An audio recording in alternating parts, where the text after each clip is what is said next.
שיר למעלות, אשא עיניי אל ההרים, מאין יבוא עזרי, עזרי מעם השם, עושה שמיים וארץ, אל ייתן למות רגליך, אל ינום שומרך, הנה לא ינום ולא ישן שומר ישראל, השם שומרך, השם צילך, על יד ימינך.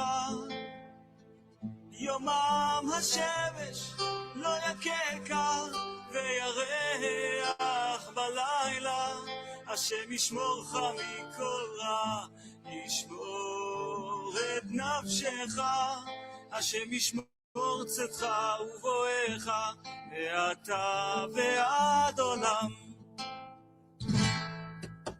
שיר למעלות, אשא עיניי אל ההרים, מאין יבוא עזרי,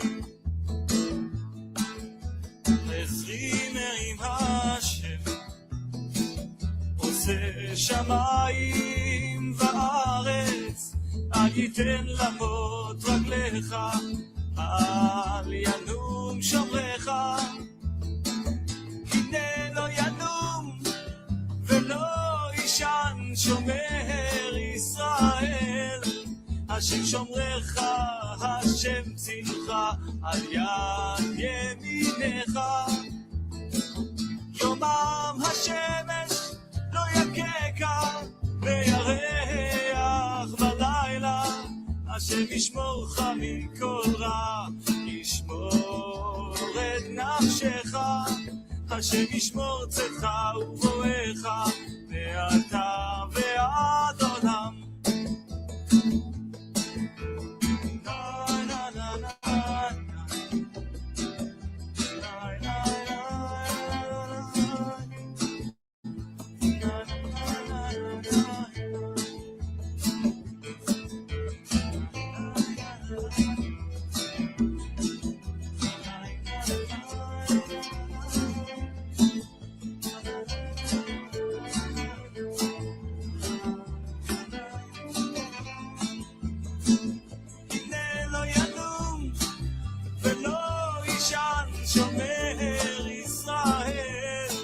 השם שומרך, השם צילך, על יד ימינך.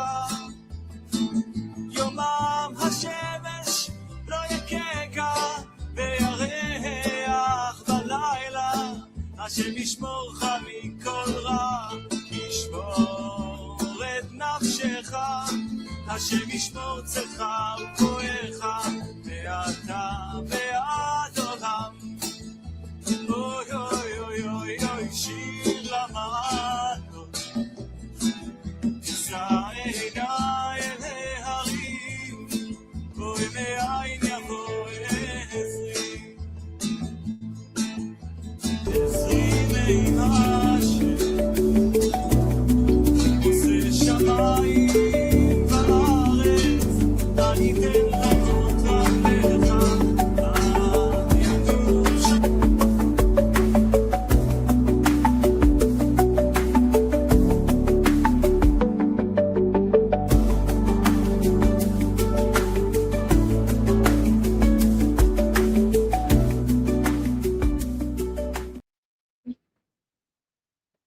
Shalom, everybody. Shalom, Chag Sameach, Hag Shavuoth Sameach. Happy Festival of Weeks.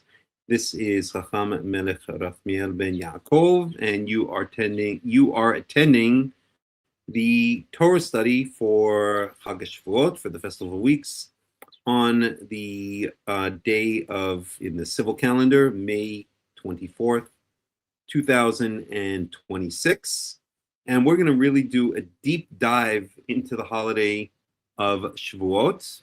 The title I gave is just one aspect of what we're going to talk about today. So we'll definitely get to that. We'll answer the question, is the festival is Hag Shavuoth, is the holiday of the festival of weeks, the same as the festival, or is it the day on which the Torah was given, as the rabbis claim? We will give a very interesting answer to that, and we'll talk about the real meaning of the holiday that the Torah lays down in its text. We'll open it up afterwards to a Q&A towards the end, and we'll also talk about the day on which the holiday is supposed to fall out. So let's start talking about that, or let's start with that a little bit. And let me just do a quick sound check. Can anybody? Oh, I think I did. No, I'm going here. Can everybody hear me? Just let me know. Just put a Y in the comments, or somehow or another let me know. I just want to make sure that the video and the audio are working. I think they are. So somebody type in a Y, please. Let me know you can hear me. Anybody? Well, I'm going to assume you can. If not, then just contact me privately. Okay. So Hag Shavuoth. Hag Shavuoth is really, I kind of call it the lost holiday. Everybody remembers, if you grew up in the Jewish world, if you grew up as a Jew, you knew Passover, Rosh Hashanah, Yom Kippur, even Sukkot, but you never were really too familiar with Shavuot. Shavuot was kind of this holiday that was in the middle of nowhere, time-wise. Okay, maybe you ate a little bit of cheesecake on it, and it was another day where you had to sit through a long, boring shul service, a long, boring synagogue service, and maybe stay up and get some extra Torah lessons, which means you were exhausted. But nobody really kind of pays much attention to this holiday. It kind of gets lost in the middle, and so it's often overlooked. And that is because of what it's become. It's been stripped of its original meaning. And what we're going to do is we're going to consider the original meaning in the Torah, and we're going to find out that not only is it an important holiday, or a holiday that should not be skipped, but in a certain sense, one could say it's the most important holiday, at least agricultural wise, of the year, of the holiday year, in the Torah, the agricultural season and the holiday season, the season of the Moadim, usually translated as appointed time, so we'll just call them holidays, runs from Passover through Sukkot. So as I always say, approximately from April 15th through approximately October 15th. It's a 6-month span, and it overlaps, or it coincides with the agricultural cycle. And one could argue that of all the crops that humanity produces or has ever produced, at least in the West, not in the Far East, and but in, shall we say, Europe, the Middle East, even now, of course, in the United States, and pretty much around the world, the most important crop is wheat. It's the staple of bread. It's a staple of our nutrition, pretty much, I won't say worldwide, because of course there are countries where it's less common, such as in the Far East, where rice is more common than wheat, although I don't even know if that's the case anymore. But at least in the Western world, the staple of our diet is wheat. And so it's ironic that Hag Shavuoth, the Festival of Weeks, which celebrates the wheat harvest, is glossed over, because it really celebrates the most important harvest of the year. We could live without figs, and we could live without pomegranates. We could probably even live without barley, which is what Passover is associated with through the Omer offering, the wave sheaf offering. But we probably could not live without wheat, or it would severely affect our lives. And so the holiday of Shavuot is the holiday of the first fruits of the wheat harvest. It has been stripped of its meaning by the rabbis, who turned it into some completely other holiday called, as they call it, the Hag Matan Torah, the holiday or the festival of the giving of the Torah. As we shall see, it has nothing to do with this whatsoever. It is true that it's possible that the 2 days, meaning Hag Shavuoth and the day on which the Ten Commandments was given on Mount Sinai, are possibly not too far away from each other, but even that is not conclusive, as we shall see. We'll dig into the text and we'll look at it carefully. We'll see what the rabbis claims are regarding the overlapping of Hag Shavuoth with the giving of the Ten Commandments on Mount Sinai, and we'll see if it holds water. But before we get to all of that, let's talk about what Hag Shavuoth really is. And in order to do that, I'll share the screen, as I often do, as I always do, I should say. So share screen.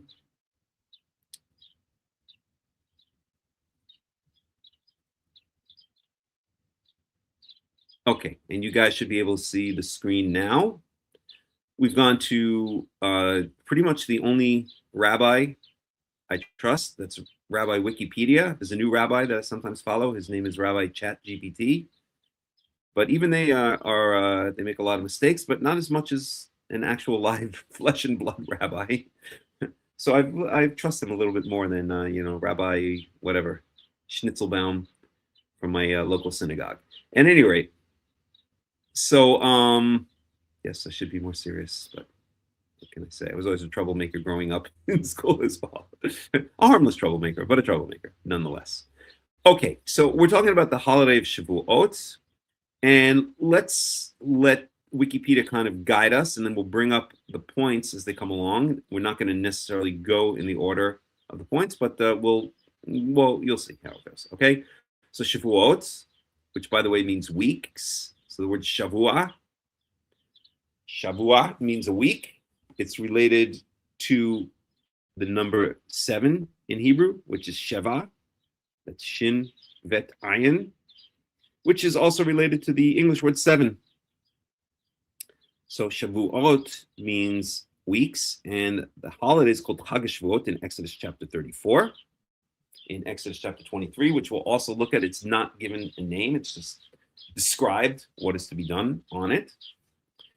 But the holiday is called the Festival of Weeks, and we're going to find out that it also has a number of other names, as holidays tend to do, or as names tend to do in the Torah, in the Tanakh.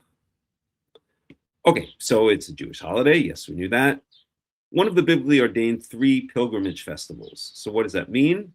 We're going to see in Exodus chapter 34, we'll look at it in a second, that there are 3 holidays. There are 3 Mo'adim. Mo'adim is the Hebrew word for, it's usually translated as appointed times, but we could just call it festivals or holidays. And there are 3 of them in the Torah, and that is Hag Matzot, Hag Shavuot, and Hag Sukkot. So Hag Matzot, Hag Shavuot, and Hag Sukkot. Okay, so Festival of Unleavened Bread, the Festival of Weeks, and the Festival of Booths. Those are the 3 pilgrimage holidays. Hag, in Hebrew it's a Hag. A Hag is related to the Arabic word Hajj, and we know that what the Hajj is, just from popular culture, that Muslims, at least once in their lifetime, are supposed to go to Mecca and walk around the Kaaba and do whatever else they do in Mecca.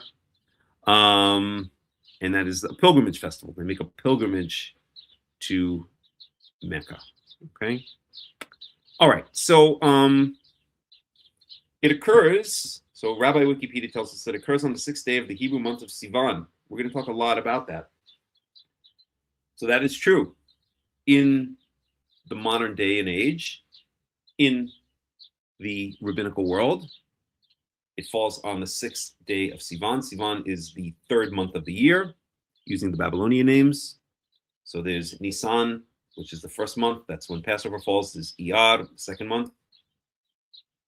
And there is Sivan, the 3rd month. Those are the Babylonian names of the months.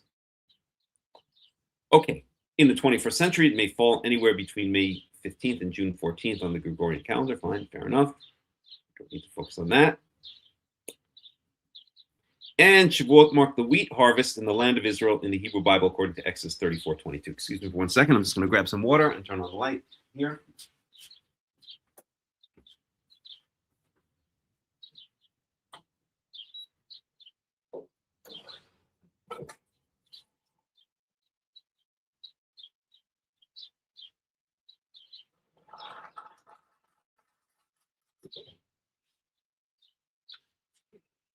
Okay. So let's start with that, actually. Let's start with Exodus chapter 34:22. I'm going to read it in the Hebrew.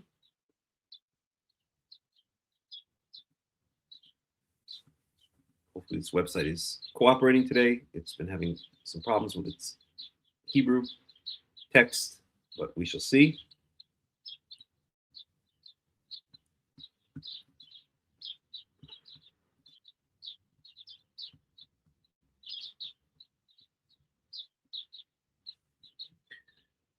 It is cooperating. So we're in Exodus chapter 34:22. And it says, just to get the context here, let's just go back to 21. Okay, so 21 says, Sheshet Yomim Ta'avod Ubayom Shvi'i Tishbot Beharish Ubaqatzir Tishbot. Okay, so this says 6 days you shall work, and on the seventh day you shall stop, shall rest. Beharish Ubaqatzir Tishbot, whether it is in plowing time or in reaping time, then you shall rest. Okay, so even if it's in high peak season, right? Obviously, when you're plowing or planting the seeds, and obviously when you're reaping the harvest, so here literally comes from the word katzar, so it's literally referring to grain harvests, and the correct translation would be to reap, which means to cut down the stalks of grain. So you shall rest. Okay, so that's Shabbat. That's not what we're going to focus on here. I just wanted to give the context. Verse 22. With Hag Shavuoth Ta'aseh Bikurei Tzir Hitim Hagas. Let's stop right there. Okay, because that's the part that has to do with Shabbat. I'm sorry, with Shavuot. So the festival of weeks, Hag Shavuot Ta'aseh, you shall make for yourselves or keep for yourselves. Bikurei Tzir Hitim. It's the first fruits of the wheat harvest, of the reaping of the wheat. And then it goes on to speak about Sukkot here. So we're going to skip that part. Verse 23, Shalosh Pi'amim Beshana. So 3 times per year. Yira'eh Kol Zechorcha et Pnei Adon Yahweh Elohei Yisrael. So this is just a side note. This is vocalized as Yira'eh, which means shall be seen. But there are many scholars who think that was, it doesn't matter. I'm going to translate it slightly differently. I won't get into all the details, okay? You shall see, or all males, every male shall see the face of the master, Yahweh, the God of Israel, 3 times a year, okay? So there are 3 times that every male, every adult male, is meant to go up to what was later revealed as Yerushalayim, as Jerusalem, the place where God chose to make his name dwell. 3 times a year. These are the pilgrimage holidays. Okay?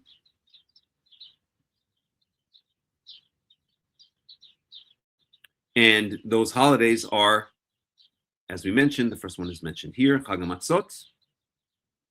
So the festival of unleavened bread, the festival of weeks, and Sukkot here, called the festival of the ingathering, basically the fall harvest festival.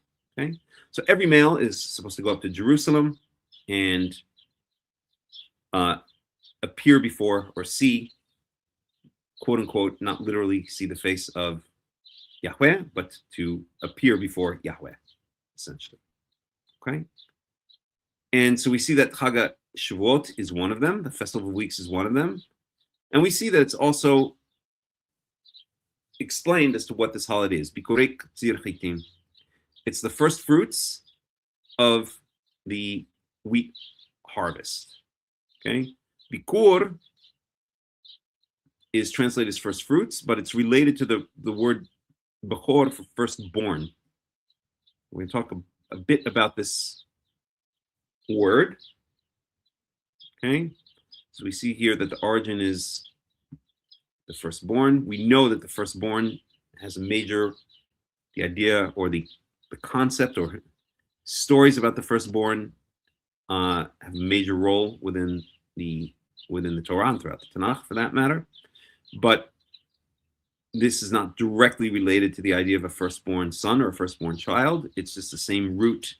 So you can think of it as the first, not firstborn, but again, the first fruits, bikur. If we look at that BDB, which is an excellent traditional biblical Hebrew dictionary, okay, bikurim, first fruits.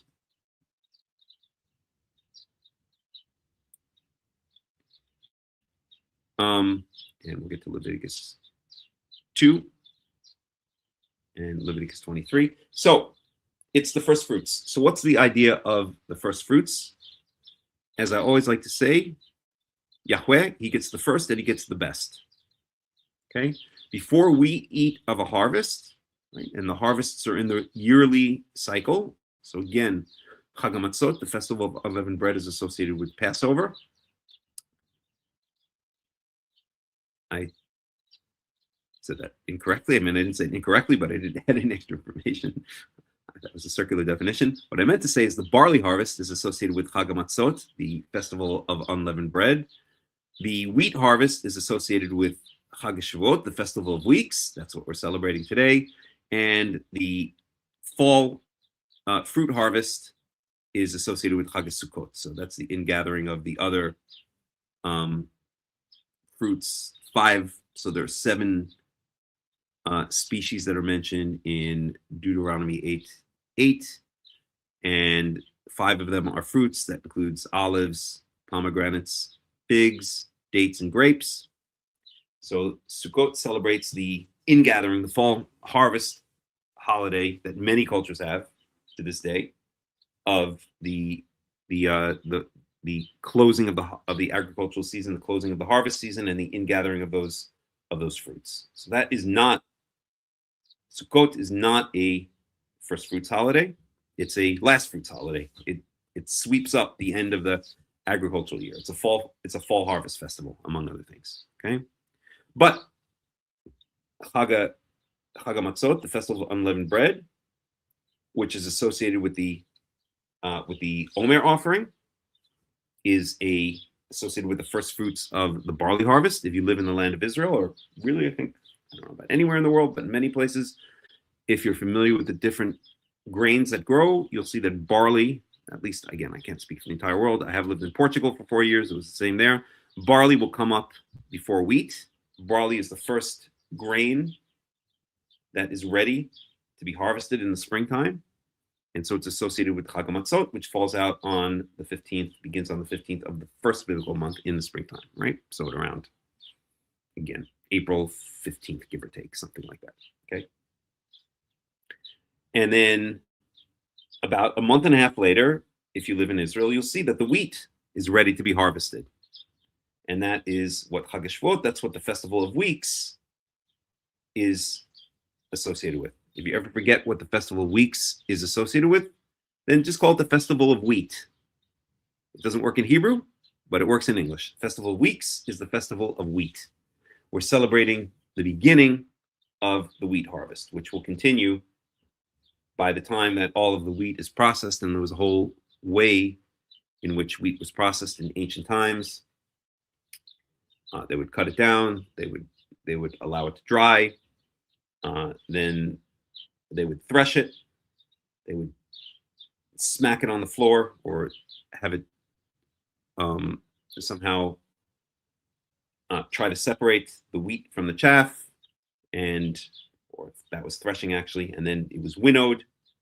The resulting mess was thrown up into the wind, and the wind would take away the chaff, and the wheat seeds would fall down to the ground, and maybe leaving out some steps. But that's the basic idea. Okay, so the wheat harvest began with the wheat was ready to be harvested around the time of Hag Shavuoth. Right now it's May 24th. If you walk around the land of Israel, you'll see the wheat is ready to be harvested. Okay, so the wheat harvest was kicked off by Hag Shavuoth, just as the barley harvest was kicked off by the Omer offering, which followed ostensibly around or even within the 7-day holiday of Hag Matan Torah, the festival of unleavened bread. Okay, so it's the first fruits of the wheat harvest. The wheat is now ready to be harvested, and before we eat of the new harvest, we first symbolically give some of the harvest to Yahweh. And it's only fair, it's only right to do so.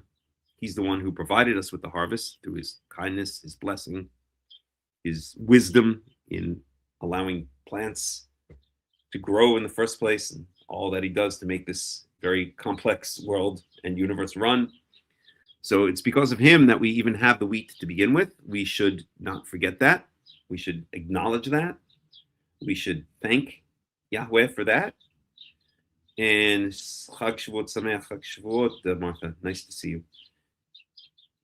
And we do that symbolically, right? Yahweh does not need to eat wheat, but we do that symbolically by taking some of the wheat, forming it into loaves of wheat bread, which we'll see in just a bit, and then bringing it to the temple, to the house of Yahweh, Beit Yahweh, house of God in Jerusalem. Again, when I say Jerusalem, that's after it was revealed to be Jerusalem, when Yahweh revealed where he wanted his name to rest. And we symbolically give these 2 loaves of bread to Yahweh. He eats first, he gets the first, and he gets the best. And the analogy I always like to give, I always give 2 analogies, is if you ever attend a state dinner, right? If you get invited to the White House and you attend a state dinner, so nobody eats until the president of the United States first eats. So until Donald Trump takes the first bite out of his, Big Mac or whatever, then nobody else eats. It would be disrespectful, right? If everybody else started eating and then the president sat down and ate afterwards, right? There's a certain hierarchy, there's a certain honor that the president gets because he, like Yahweh in certain ways, right? If he is responsible for the prosperity of the country, and part of that prosperity is the food that is on the plates which sit on the various tables across the country. And so, at least if you're eating with the president, it's the right thing to do, or it's respectful.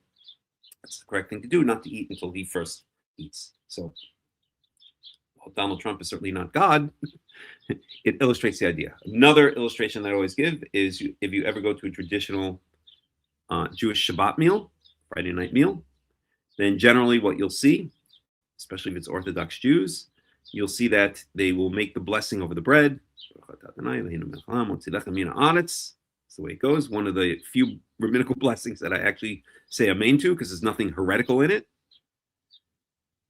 Right before we sit down to eat, or right before Orthodox Jews sit down to eat and say the blessing of the bread, they say a heretical blessing, where they wash their hands in a ritual way. They pour water over each hand 3 times usually, and they say Baruch atah Adonai Eloheinu melech haolam asher kijanu mitzvotav v'tzivanu. I'm sorry, what is it again? Al nitilat yadayim.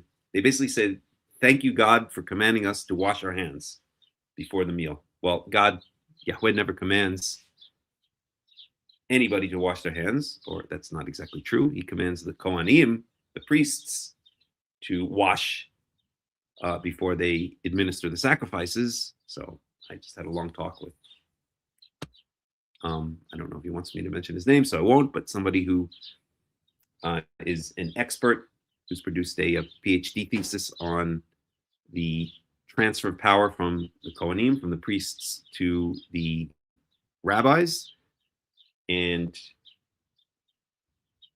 it would seem that this is one example of how the rabbis took some of the power of the priests, or took some of the laws that applied only to the priests and applied it to everybody. Another one might be the ideas of ritual purity and impurity, which only applies in the province of the holy temple, or when you're eating holy dedicated foods, and generalized it to everyday life. So we won't get into that right now. Hopefully we'll have a lot more to say about that down the road. But the point is, what was the point? Right. The point is, I digressed. The point is that, oh, let me just send a message out to, excuse me 1 second. Just give me 1 second. Sorry about this. I just need to inform one person about the study. So give me a second here. Sorry about this.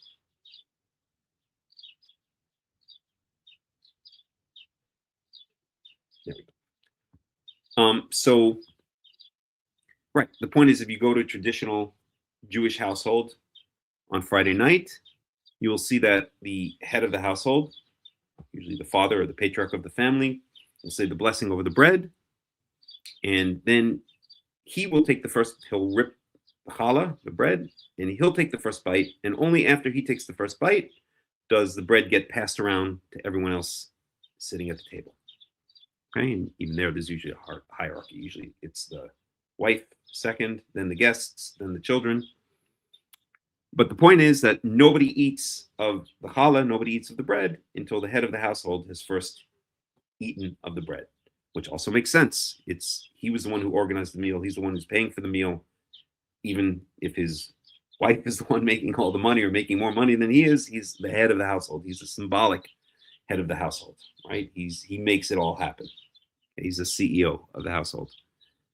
And nobody eats until he takes the first bite of bread.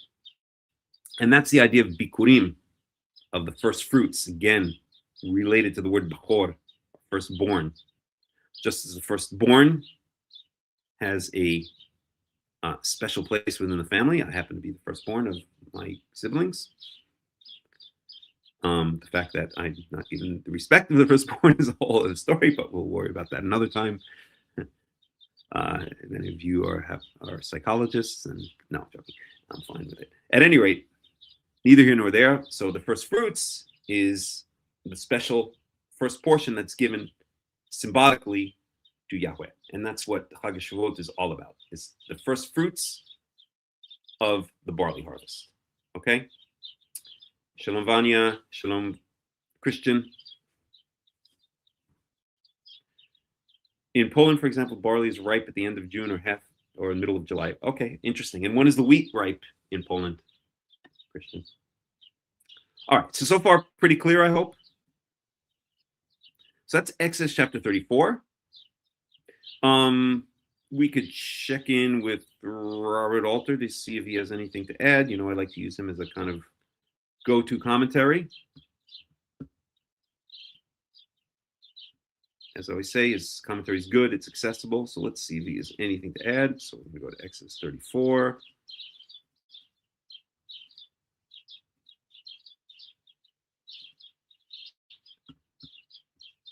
(34) 8:18.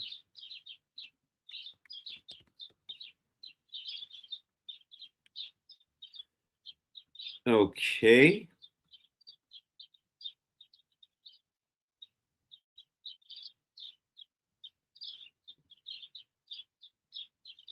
Nothing. Not in terms of what we want to study today. Okay.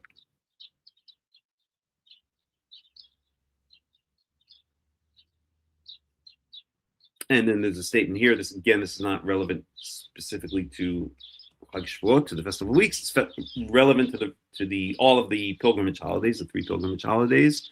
Kirush goyim mi panecha, Wait, so when I disinherit the nations from before you, in other words, I give you their land, and I expand your borders.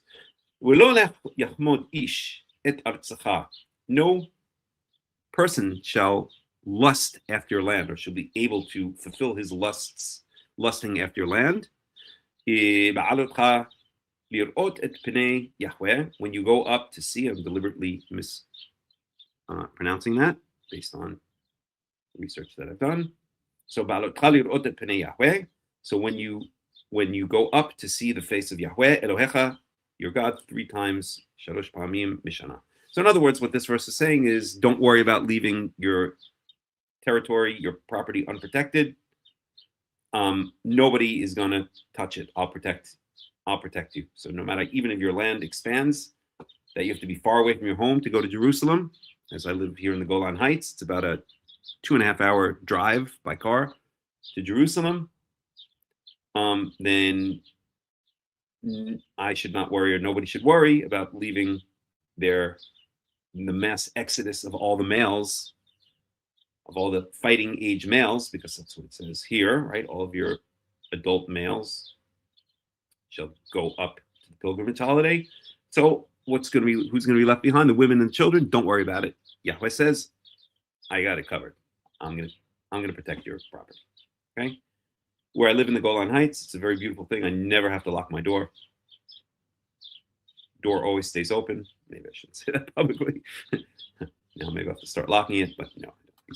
Okay, so we get the general idea of what Hag Shavuoth is, what the Festival of Weeks is. Any questions, any comments so far? Hope you guys are enjoying the study. Any questions, any comments? All right, if not, then let's go on to, let's see, where should we tackle next?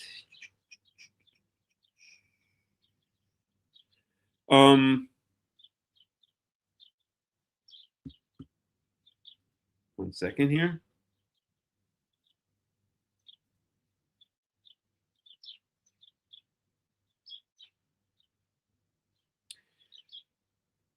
We could look, let's see, do we want to look at Leviticus? Leviticus 23. Just briefly look at Leviticus 2:14 and see if it's something we want to get into right now. I think it's just in passing it. It mentions it in passing.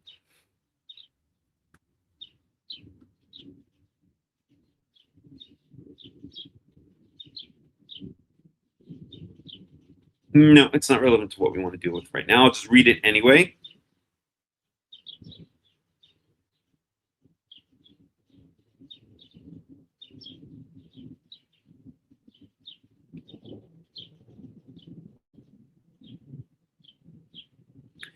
So I'll just read from here in English. We're not going to go into the Hebrew, and it's not really relevant to what we want to talk about today. Every grain offering you bring to Yahweh must be made without yeast, for you are not to burn any yeast or honey in a food offering presented to Yahweh. So offerings that are thrown onto the altar, these are called fire offerings, may not be made of yeast. Why is this relevant? I guess to Hag Shavuoth, because the 2 loaves of bread that we're bringing as a first fruits offering are not thrown on the fire. And when it refers to the fire, it means the fire of the altar, where the animal sacrifices are thrown along with the grain and libation offerings that go with it. Okay, so that's why, even though it says every grain offering that you bring to Yahweh must be made without yeast, we're going to see that the 2 loaves of bread for the first fruits offering, the 2 loaves of wheat bread for the Hag Shavuoth offering are made with yeast. They're leavened, and that's fine because they're not a fire offering. They're not thrown on the altar. Okay.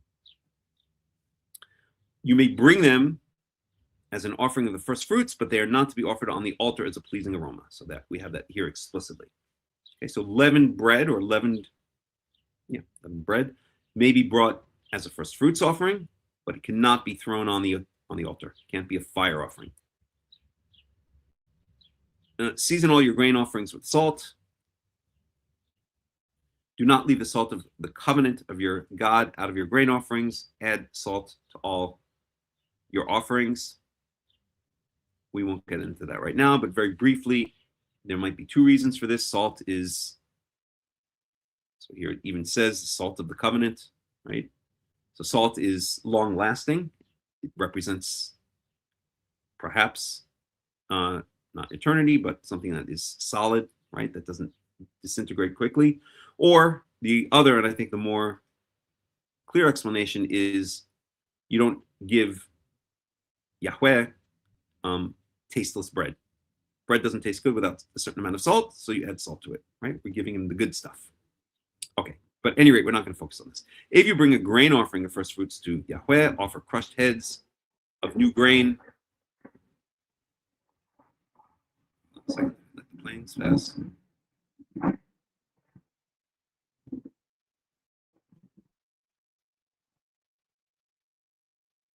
So if you bring a grain offering of first fruits to Yahweh, offer crushed heads of new grain roasted in the fire. So this again is not relevant to us here because we're not talking about bringing heads of grain. We're talking about bringing the loaves. Okay, so we're going to gloss over that. And we're going to look at, let's see where we want to go next. Give me 1 second here. Let's go to Leviticus chapter 23. So Leviticus chapter 23 is the list of the Mo'adim, the 5 holidays, okay, the 5 yearly holidays, appointed times. Again, Hag Matzot, Festival of Unleavened Bread, quote unquote Passover, Shavuot, Yom Teruah, Yom Kippurim, and Hag Sukkot. So we're in Leviticus chapter 23. Wow, so it's really late in Poland, Christian. Okay, so we're in Leviticus chapter 23. We'll look at it in the Hebrew.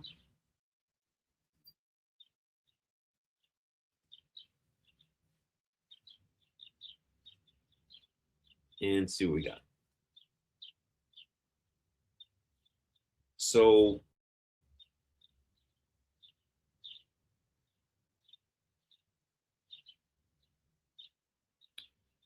also Shavuot is also called Pentecost. Why? Penta meaning 5, like a pentagon, and cost meaning count. Like when something costs something, you're counting it out.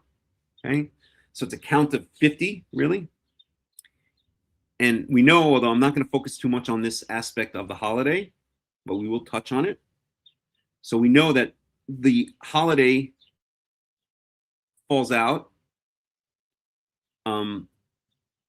49 days after the Omer offering. Okay, so we're to count 49 days. And let me state that a little bit differently, even though that is a true statement. We're to count 49 days, and then the 50th day, so the first day is when the Omer offering is brought. It's on a Sunday. Lamacharat Shabbat, the day after the Shabbat. And we've gone through this extensively elsewhere. So again, I'm not going to focus on this, but we're going to mention it, and we're going to go into it to a certain amount. So from the day of the Omer offering, which is a Sunday, you count 7 Shabbats, 7 Saturdays. So now you've counted 49 days.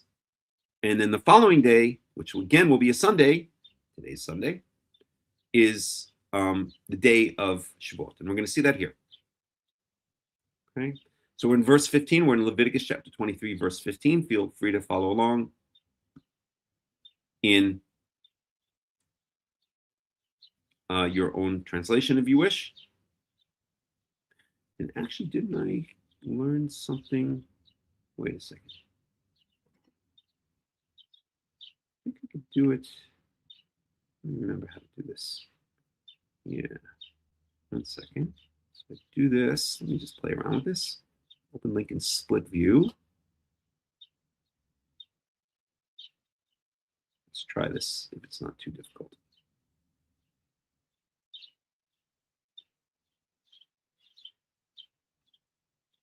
It's giving me problems. try it one more time.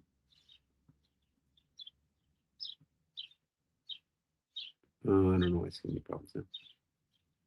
Okay, we will not be defeated. Let's try it a different way. So here's the Hebrew. Oh, geez, it's 3.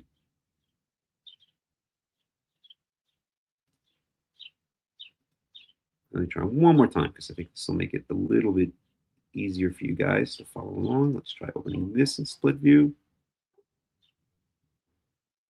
Good. I like this. Learn something new every day.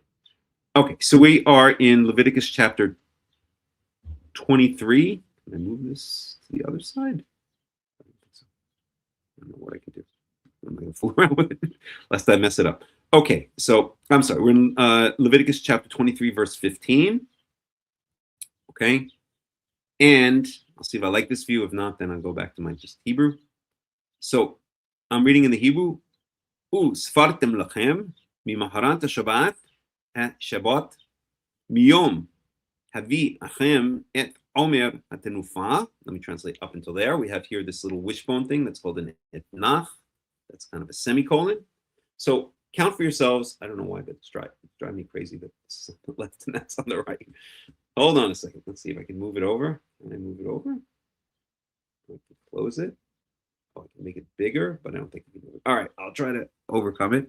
So, so count for yourselves from the day after the Shabbat, which is the day of your bringing the Omer, the Omer wave offering, the wave sheaf offering. Okay, Sheva Shabbatot Mimot Tiena. It shall be, there shall be 7 complete Shabbats, or seven Shabbats in total. So what is it saying? The Omer offering is brought. We don't have an exact date when the Omer offering is brought, but we know that it's brought. And the Omer offering, once again, is the wave sheaf offering. It's the first fruits offering of the barley harvest. It's not loaves, because in ancient times and even in modern times, people generally did not make bread out of barley. It was really considered food mostly for the animals. And so the animals don't need loaves of bread, although my cats are quite spoiled. And so I might have to do that for them. Right, Shosho? Got one sitting right next to me right now. But so the Omer offering, the wave sheaf offering, a sheaf is a bunch of barley stalks. I'm sorry, a bunch of grain stalks. In this case, barley. So it's tied together in a bunch, right, in a bundle, and then it's brought up to the temple, and then it's symbolically waved or elevated. Sometimes they'll call it the elevation offering. Sometimes they'll call it the wave offering. Tnufa means to lift up, or perhaps lift up and down. So it's usually called the wave offering. So it's waved before Yahweh, as if to say, here, this is your portion of the barley harvest. Okay, that's what the Omer offering is, the wave sheaf offering. Okay, and we can just read it very quickly in English just to get the context. I'm not going to go into the Hebrew there because I don't want to focus on it. So Yahweh said to Moses, speak to the Israelites and say to them, when you enter the land I'm going to give you and you reap its harvest, bring to the priest a sheaf of the first grain you harvest. Okay, that's the barley, that's the wave sheaf offering. That's the Omer offering, that's the first fruits of the barley harvest that's associated with Hag Matzot, with the festival of unleavened bread, quote unquote Passover. He's to wave the sheaf before Yahweh so it will be accepted on your behalf. The priest is to wave it on the day after the Shabbat. Okay, the day after the Shabbat, the day after the Sabbath is Sunday. Okay, I've written an extensive article. Again, I'm not going to focus in this study on why that is the case. It differs from what the rabbis say. The rabbis say that the Shabbat that's being spoken about here in Leviticus 23:11 is the first day of Passover. That doesn't make any sense. If you go to Karaite Insights, to my website, and you read on this very day, the article on this very day, then it explains it in detail. But I'm not going to focus on that in this study. So on the day you wave the sheaf, you must sacrifice a burnt offering. We're going to skip ahead because these are just the offerings that are brought with it. Again, I just want to stick to what's relevant for our discussion today. You must not eat any bread or roasted new grain until the very day you bring this offering to your God. This is to be a lasting ordinance for the generations to come wherever you live. Okay, so what does this mean? Again, that's a first fruits offering. Okay, it's, let me just see here for 1 second. Right, it's the first fruits offering of the barley harvest. The barley harvest is the first crop of the year. It's the first grain of the year, really the first crop of the year. So it's an overall first fruits harvest, right? It's the first fruits of the first harvest. So you may not eat any bread or roasted grain until the very day you bring this offering to your God. In other words, we don't eat of the New Year's harvest until we first symbolically give a portion to Yahweh. He gets the first, he gets the best. And this means of any of the new produce of the year. So maybe we should just take a second to understand the agricultural season in Israel and in general in the Mediterranean, and I think in general in Mediterranean climates, such as even California, as similar. So the agricultural season lasts from spring until fall. This is not that much different from any other place, but it's about a 6-month season here. It's, again, approximately from April 15th to approximately October 15th. Okay, it's crowned on both sides by Passover at the beginning, again, April 15th, more or less, give or take, and ends with the beginning of Sukkot on October 15th. So it's a 6-month, it's exactly 6 months. In the Hebrew calendar, it's also 6 months. Passover, Hag Matan Torah, starts on the 15th day of the first month. Hag Sukkot starts on the 15th day of the 7th month. 7th minus 1 is 6, exactly 6 months. This coincides with the dry season here in Israel. So there's very little rain. And in the middle of the season, such as July and August, there's barely any clouds. Most days you will be hard-pressed to even find a cloud in the sky. But there's very little rain in this dry season, which is the agricultural season, which is the holiday season of the Torah. So all of the Torah's holidays fall within the dry season, which coincides with the agricultural season, because you cannot pick fruits or grains when it's wet and rainy out. It's not easy, first of all, and second of all, they're not growing in that time. That's when they're germinating. That's when they're hibernating and then ultimately sprouting. Okay, but they're not ready until the rains stop, and then they dry out, and then the dry season comes. Okay, so the agricultural season lasts 6 months in Israel, again, roughly from April 15th to October 15th. And so if it starts on April 15th, if this Omer offering, if the first crop that's ready, the first grain that's ready is the barley, then this Omer offering, this wave sheaf offering, is the first fruits of the barley harvest given to Yahweh. And then only after that can we eat all of the produce of the new agricultural season, right? That's the kickoff of the new agricultural season, April 15th-ish, okay? Okay, so then once that wave sheaf offering is brought on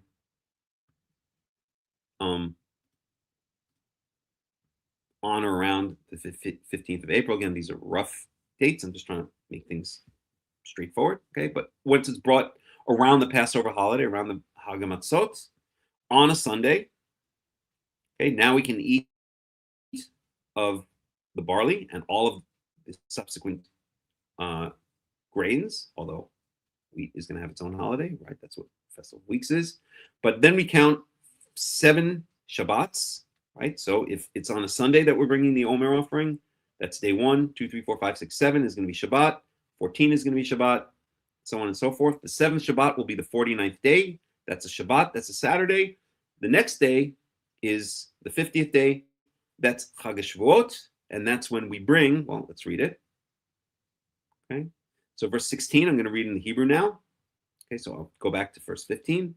So, Safatim lechem mimacharat Shabbat miyom eviachem et omer tenufa. So you shall count for you from the day after the Shabbat, meaning on Sunday, from the day of your bringing the wave sheaf offering of the barley harvest, the first fruits of the barley harvest, Sheva Shabbatot Tmimot, a total of 7 Shabbats there shall be.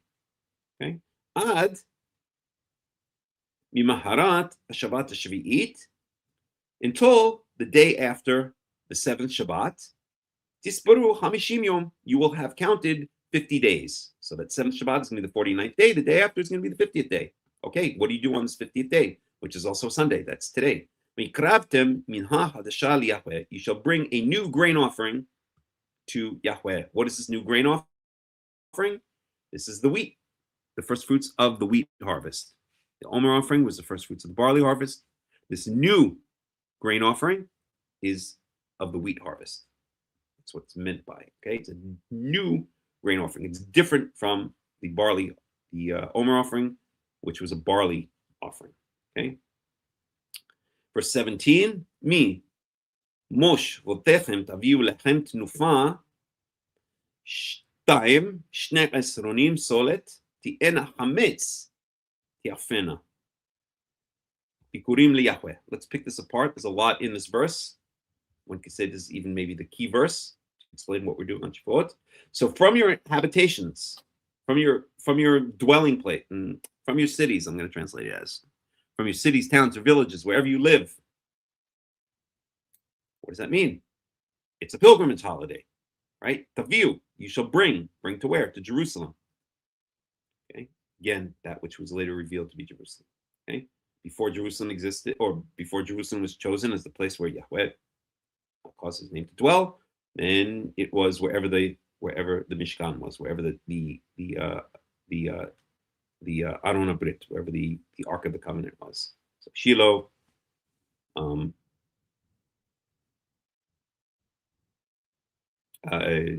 can't remember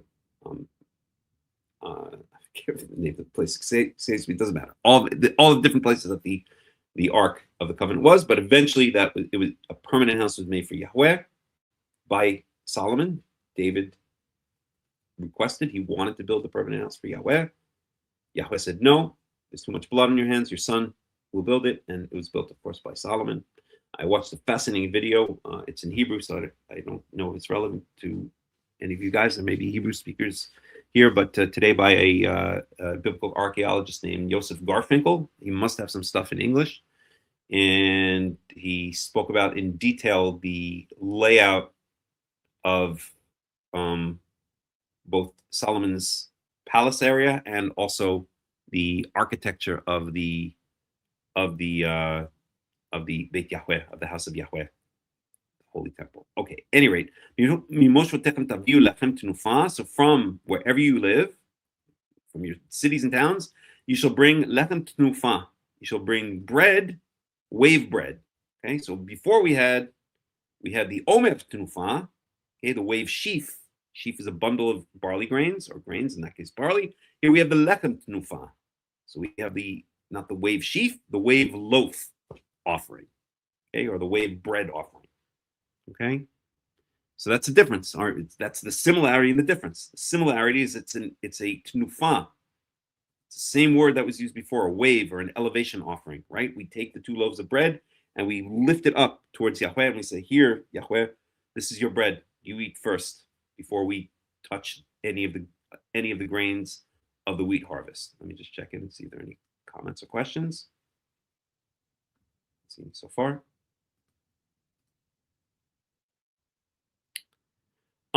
And here, I'm sorry. So yeah, so there it's sheaf. It's a bundle of barley stalks, of barley grains, because barley again is not usually eaten as bread. It's usually animal fodder, animal feed. And here it's 2 loaves of bread. Okay, and that's what it says here. Tnufa shtayim, 2. Okay, so it says literally, lechem tnufa shtayim. So 2 breads that are to be waved or elevated, 2 wave breads. Okay, 2 means, of course, 2 loaves. Okay, and in fact gives a measure of each one of these loaves, or actually, I guess both of these loaves together. Shne asronim solet ti'ena. So it should be made out of 2 tenths, and it doesn't give the tenths of what, but it's understood as an ephah. An ephah is a dry measure, like a bushel or something like that in modern days. So it's made out of 2 tenths of an ephah. Again, that's a certain amount of grain. So each loaf would be 1/10 of an ephah, because the total is 2 tenths of an ephah. It does not mention the word ephah here. It's understood. It would be like saying, if I were to go to the gas station, I would say, I don't know, I paid, give me 10 right? I don't have to mention gallons. I guess you wouldn't mention gallons in English, but you get the idea, right? It's understood that it's gallons, okay? And here it's understood that it's ephah. So 2/10 of an ephah, solet of high quality flour, top quality flour, usually translated as fine flour, Fine, which I think is a ridiculous translation because nobody knows, does that mean finely ground flour or does that mean fine as in, really good flour? And it means really good flour, high quality flour, right? Let's go over there. Shosho, what do you want? You want to go out? 1 second. See, I hate that.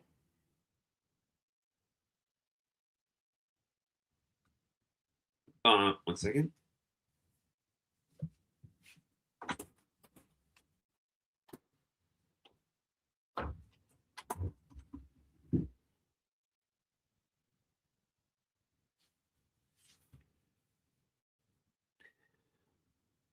Yeah, so it's such a poor translation, fine flour. But here we can see that it means here used in king's household for honored guests. Okay, so it means high quality flour, the top quality flour. Okay, so where were we? And here it says chametz, leavened bread. So these are 2 loaves of leavened bread. So there's a lot to say about that. We saw in Leviticus chapter 2, verse 14, we saw that if it's a fire offering, if it's an offering that's thrown on the altar, then it cannot be chametz, right? It must be unleavened. But this is not a fire offering. This is not thrown on the altar of sacrifice. This is brought and lifted up or waved before Yahweh. So it can be chametz. We saw that in Leviticus chapter 2. Okay. More than that, the Omer offering, and perhaps this is another reason, although, as we mentioned, barley in ancient times and in modern times is not usually human food, it's usually animal food. But another reason that it couldn't be baked into loaves of bread, or at least leavened bread, would be that the barley first fruits, the Omer offering, is associated with Hag Matan Torah, the festival of unleavened bread, right? And in fact, traditionally, although there's no absolute proof for it in the Torah, but traditionally Karaites have positioned in time the Omer offering as the day after the only Shabbat that falls within Hag Matan Torah, that falls within the 7 days of the festival of unleavened bread. Because the festival of unleavened bread, Hag Matan Torah, is exactly 7 days, so there's exactly one of each day within it. One Sunday, one Monday, one Tuesday, exactly one and only one. So there's only one Shabbat within those 7 days, and the day after that Shabbat, which could be already outside, if that Shabbat is the 7th day of the holiday, then the day following it will actually be after the holiday is already over. But nonetheless, that the day after that single Shabbat is when Karaites traditionally understood that the Omer offering is to be brought, and so that's generally going to be within the 7 days of Shabbat. So it certainly wouldn't be chametz. Chametz means leavened bread. Chametz is the opposite of matzah. We saw that in Exodus chapter 12 and other places that chametz and matzah are diametrically opposed. They're opposites of each other. Okay, let me just check in to see if there's any questions or comments. Cool. So, radio. So tiana chametz te'afena, they shall be baked. So basically, you're baking 2 loaves of wheat bread, 2 loaves of leavened wheat bread, and bikurim liyahweh. It's the first fruits. Again, bikur related to the word bachor. Bachor is firstborn. This is first fruits to Yahweh. Okay, let's skip ahead a little bit. Again, these are just the various fire sacrifices, burnt sacrifices that are associated with it. We don't want to focus. We don't need to focus on that right now. I'm not saying it's not important, but it's not the focus of what we want to talk about.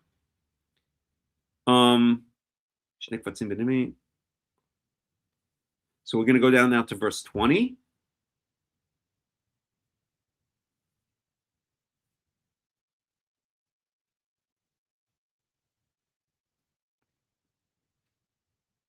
So in Leviticus chapter 23, verse 20, this is talking about 2 lambs. Okay, so they're going to be waved, but we're not going to worry about the lambs right now. So together with this bread of the first fruits. right? The first fruits bread, these 2 loaves. So there's going to be 2 lambs that are waved. And what does it mean wave? You're not going to pick up a lamb and start waving it up and down. It's pretty heavy. It just means symbolically. Maybe you just lift it up a little bit or something like that. So again, sometimes it's translated as an elevation offering rather than a wave offering. At any rate, so the Kohen, the priest, is going to wave or elevate the 2 lambs together with the bread with the first fruits bread, okay, as an elevation or an elevation offering lifnei Yahweh. Okay. Okay. We don't need to do the rest of that verse. Quratem בעצם היום הזה מקרא קודש יהיה לכם כל מלאכת עבודה לא תעשו. Again, I'm going to just paraphrase here. You don't do any work on this day. We've spoken about when we were learning Leviticus chapter 23, this chapter, that it doesn't say milacha. It says melechet avodah. Milacha is it's associated only with Shabbat and Yom Kippurim. So this is a slightly less stringent version, right? We spoke about many times how the Torah expresses thoughts through the sounds of words. It's onomatopoeic. And when I tell you don't do milacha, that sounds a lot more strict than if I say don't do melechet avodah. Okay? So again, the example that I like to give in English, maybe it's a silly example, but I think it illustrates the point, is on Shabbat, Yahweh tells us don't do work. On Hag Shavuoth and the other Chagim, he tells us don't do any worky type things or any work-like stuff. Okay? It's a little bit less of a strict, both in the grammar, the underlying meaning, and onomatopoeically, the way it sounds. And remember, in ancient times, and even in modern times, right, if you go to a rabbinical synagogue, you'll hear the Torah read aloud every Shabbat. But in ancient times, that was really the only way that knowledge of texts was transferred. There were no printing presses. There was no internet. People didn't have books, or libraries in their houses. So the Torah was transmitted, information was transmitted orally. And so the way words sounded was of great importance, both for understanding and also for memorization. Okay, so lo ta'asu, so you should not do any work on this day. This is an eternal statute for you throughout all of your habitations, throughout all of your generations. Okay. All right, so that's Leviticus chapter 23. Any questions there?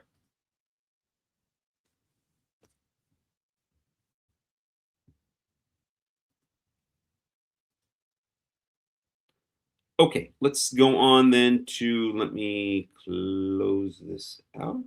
Should I leave it open? Try to leave it open. Let's close this out.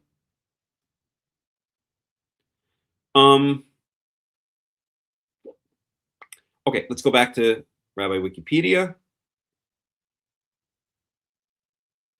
So rabbinic, we'll get to this. So the word Shavuot means weeks in Hebrew and marks the conclusion of the counting of the Omer. By the way, do you have to count the Omer every single day? So the rabbis will, if you're a rabbinical Jew, they'll count it out in the synagogues, or you're supposed to do it on your own. You say a blessing, some stupid pre-canned blessing that you're going to now count the Omer. And then you say this is the 12th day of the Omer, which is 1 week and 5 days or whatever. Do you need to do that? No, you don't need to do that. That's not what the Torah means. Torah, when it says count the Omer, or count these 49 days, it just means keep track of. Doesn't mean you have to literally count it. And there are all kinds of complicated laws that if you forget to count the rabbinical, if you're living as an Orthodox rabbinical Jew, then if you forget to count it one day, then what do? I don't even remember them. I don't even want to know. I've got better things to do with my time. At any rate, you can look it up yourselves. So its date is directly linked to that of Passover. The Torah mandates a 7-week counting of the Omer beginning on the 2nd day of Passover. That's not true. That's rabbinical. We're going to talk about that. Okay. To be immediately followed by Shavuot. This counting of days and weeks is understood to express anticipation and desire for the giving of the Torah. So again, here we have this rabbinical idea that Hag Shavuot festive weeks has something to do with the giving of the Torah. It does not have anything to do with the giving of the Torah, and we'll show that it could not even have possibly fallen on the day when the Torah was supposedly given, if that day can even be pinned down, which it really can't. Okay, we can skip ahead. This is all rabbinical propaganda. So while Shavuot is sometimes referred to Pentecost, due to its timing 50 days after the first day of Passover, it is not the same celebration as the Christian Pentecost, or Whitsun, which comes 50 days after Easter. So the word Pentecost, as we said, means counting of 50. Okay. Let's look at Numbers 28, 26. So let's see if I can do this in this layout here. Numbers 28. Good.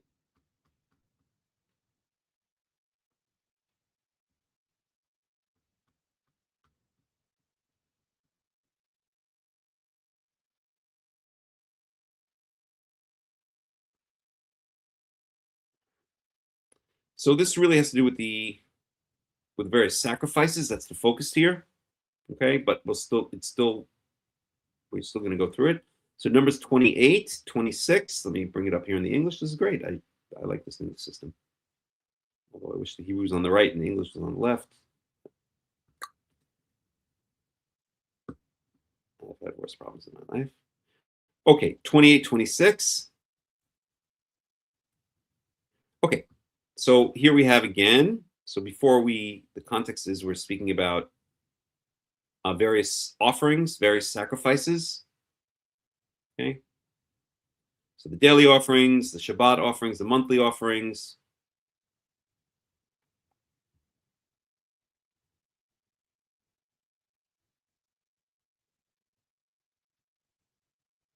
Just one second here.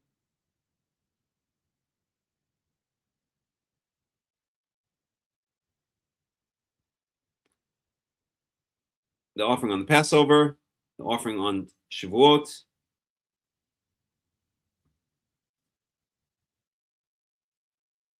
And then in Numbers 29, the offering on Yom Teruah, on Yom Kippurim, and then on Sukkot. Okay. So this is focused on what sacrifices, what offerings are brought. But still, it gives us information, reiterates information about Hag Shavuoth.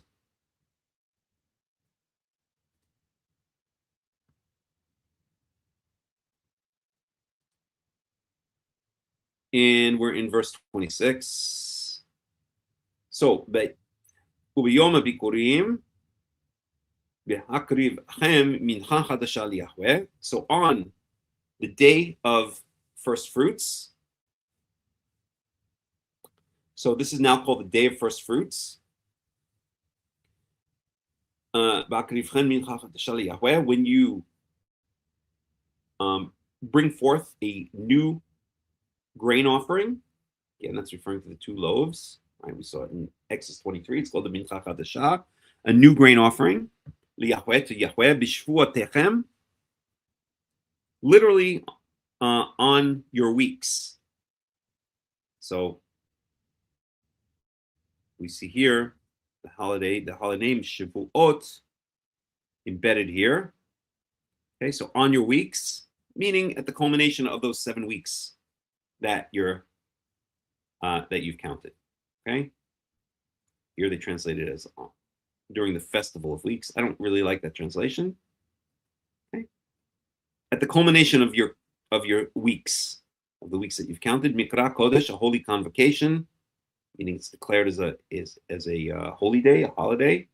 Yelechem chol melechet avodah lo ta'asu, you shall not do any work on that day. And then we go into the various meat sacrifices that are brought, and they're accompanying. Okay, let me just skip ahead here.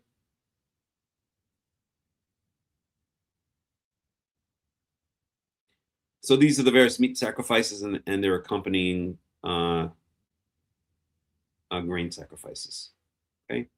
So again, that's not relevant to what we want to talk about. So what new information do we get here? We just get maybe a different name or a different kind of description of the holiday. Okay, so the key words here is biyom bikurim, literally on the day of your first fruits. When when you offer a new grain offering, Yahweh, to Yahweh, b'shvuotechem, at literally on your weeks, but I would translate this at the culmination of the counting of the weeks, or the culmination of your weeks, okay, and then so on and so forth. Okay. So some will say that another alternative name for the holiday is Yom HaBikurim. I disagree with that. This is not the name of the holiday. This is a description of the holiday. It's a day of first fruits. Okay, but the name of the holiday we saw in Leviticus chapter 23 was Hag Shavuoth. Okay, actually, no, not in Leviticus 23, in Exodus 34. So it's called Hag Shavuoth. Hag, again, pilgrimage festival. Shavuot meaning weeks. Okay? So I don't think there's an alternate name, although many people say so. I think it's just a description of the day. Alrighty.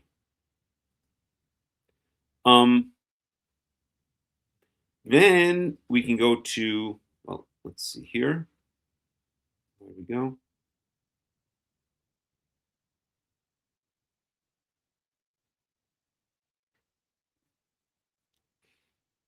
Okay, so here, biblical names. Let's just read through this. In the Bible, Shavuot is called Festival of Weeks.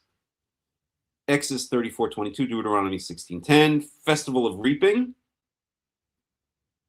In Exodus 23:16, which we'll go to next, I believe. And Day of the First Fruits, Yom HaBikurim, in Numbers 28:26. So they're saying it has a number of different names, and it's true that Hag Shavuot and Hag Katsir would be actual names of the holiday, but I don't think. What the heck is going on? One second. We got some cat activity out here. Let me just make sure my little kitties are not getting into any trouble. They can't deal with on their own. Shosho, what's the matter?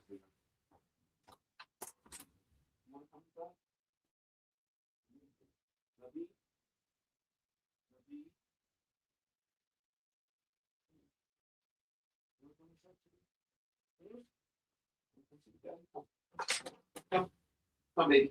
No? You coming? Come on. Let's go. No? Okay. So Yom HaBikurim, I don't think is the name of the holiday. It's just a description of the holiday.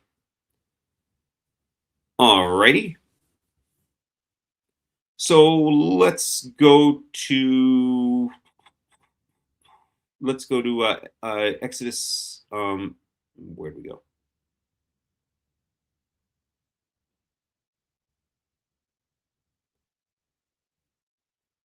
We did Exodus 23:16 already. Let me see. Let's look at that again just for a second.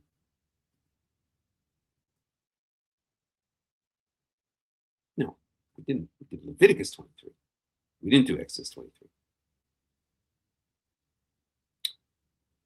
Exodus 23:16.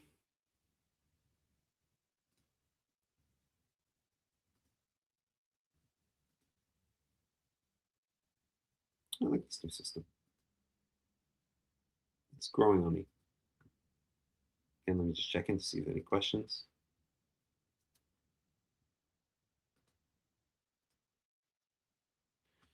Alrighty, Exodus 23:16.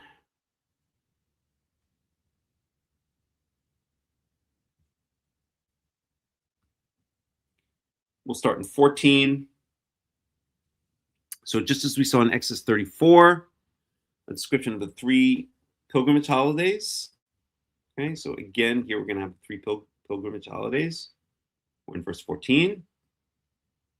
So shalosh regalim tahog li bashana. So three regalim literally means legs or feet. Pilgrimage. Okay, I believe that's the etymology of the word pilgrim. Is someone who pilgers. Pilgrim. Etymology. Oh. Traveler.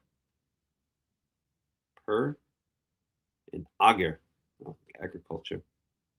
One who journeys across fields. Wow, that's interesting. So in Latin, peregrinus. So really traveler, per, through, and ager, like agriculture, field. One who walks through fields. Okay. So pilgrimage, right? Shalosh regalim, literally this means feet or legs. So one who journeys by foot. Again, you don't have to journey by foot, but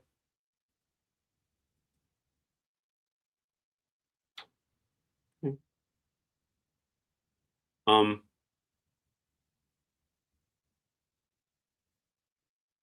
One second, I just want to make you don't remember my cat. Shohan, get over here, right? Show. Come on, little one. Shohan. I want you getting in trouble. All right.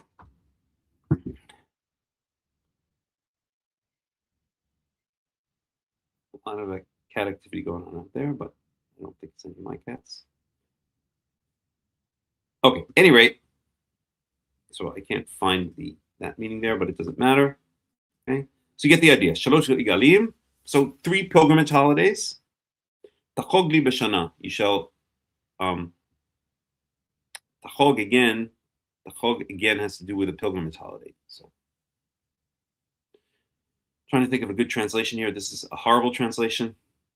So 3 holidays where you travel, shall you make a pilgrimage to me during the year. I like that translation better. Okay. So 3 holidays on which you travel up to me. In other words, shall you make a pilgrimage holiday for me per year? Okay, so these are talking about the 3 pilgrimage holidays, which we've mentioned. Okay. Et Hag Masot. So the festival of unleavened bread, Tishmor Shivat Yamim. You shall keep for 7 days. Tochal matzot kasher tziviticha lemoed chodesh aviv. You shall eat unleavened bread as I have commanded you. Wow, this just reminded me of something. I need to screenshot this. Let me do it a little bit better.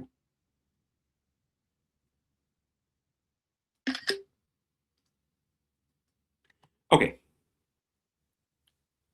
At the time of the month of the Aviv. We've spoken about the Aviv plenty of times when we learned about Passover.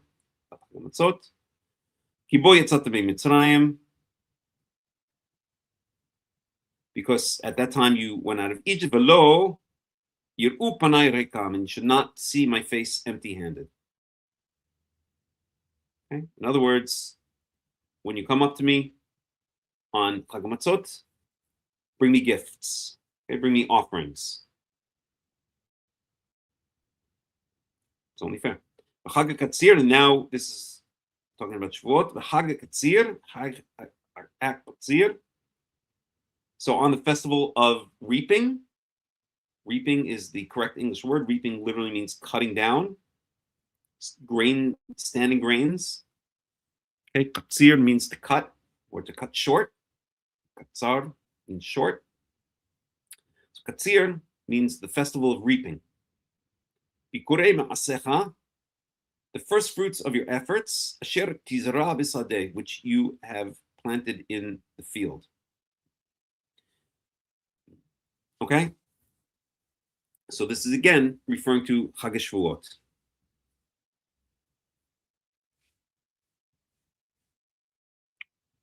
Let's get a translation here. These are not great translations. So celebrate the festival of the harvest of the first fruits of the crops you sow in your field. I don't like the translation at all, but good enough.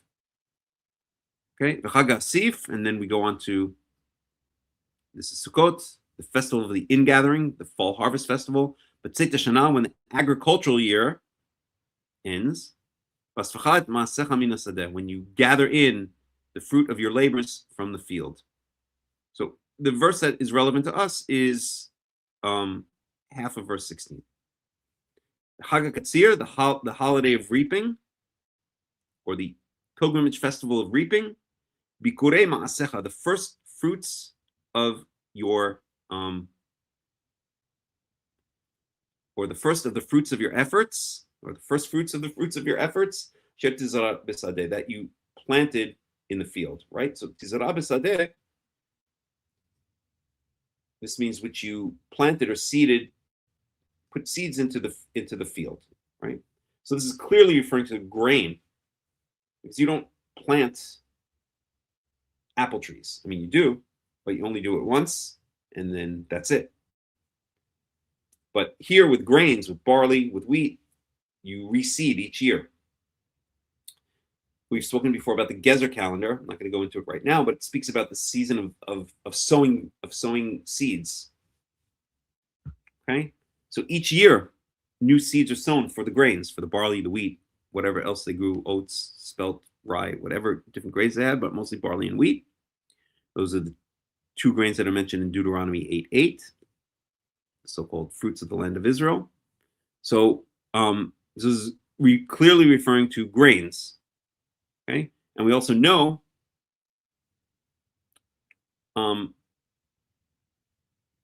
that based on the context here, that it's referring to that second first fruits holiday, meaning Shavuot. Okay, so what do we learn from this? Again, it's a reiteration in slightly different words, and different wordings, different sets of wordings in the Torah are not contradictions, they're elaborations, right? Sometimes if you say something in 3 or 4 or 5 different ways, especially if any of you have ever taught children, taught school, you know that you have to say things, you have to repeat things, and it's best to repeat it in slightly different ways each time, then it sticks into the mind. Okay, so there are no contradictions here, just elaborations. So that's what we see here. Again, here it's called Hag Katsir, the festival of reaping. And the context is festival of reaping of the first fruits, and the context here is clearly referring to this holiday of Shavuot, okay, of the wheat harvest. All right, let me check in and see if there's any questions or comments. No. All righty, and then we're going to go to, wow, it's getting late already, but I'm going to plug ahead. I'm not eating today. I do a fast during the week. So it's already nighttime here. I'm doing the fast now. So, right. So we want to go to, go back to Wikipedia. So we've looked at all the verses except for Deuteronomy 16. Let's look at Deuteronomy 16, verse 10.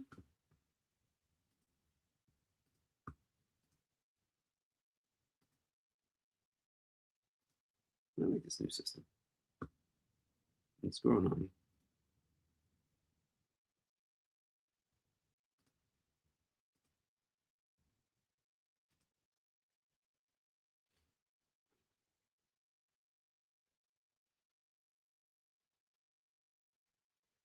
So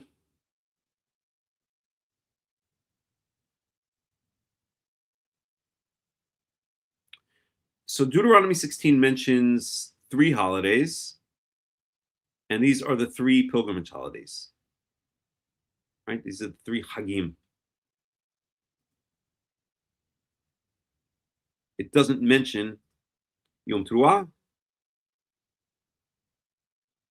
and it doesn't mention Yom Kippurim.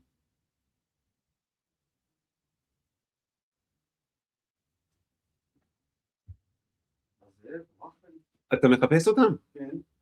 הם פה בפנים, אני... לא, אני פה. זה דחוף פה? לא, אני פה. בסדר. אני עושה עכשיו מין כזה שיעור, אז אם זה מפריע לך, תגיד לי. אם מפריע לך, תגיד לי.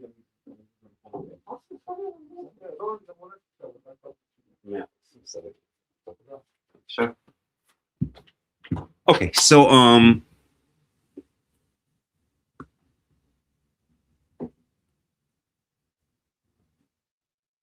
so here we have the three pilgrimage holidays. Passover is the first. The third again is tabernacles or booths or Sukkot in Hebrew. And here we have the Festival of Weeks. Okay, so let's see what we have here. So we're going to go to Deuteronomy chapter 16, verse 9. What, Shosho? You want to come in, sweetie? I don't know what you want, baby. I don't want food. Come in. Let's go. Sho. Shosho. Come, baby. No? All right. So again, we're going to have another reiteration of Festival of Weeks, Hag Shavuoth, and let's see what we can learn from this. Okay. Verse 9, we're in Deuteronomy chapter 16, verse 9. Shiv'a Shavuot tisbar lach. So 7 weeks you shall count for yourselves. It shall count to you. Count for you. It shall count. Put it in simple English.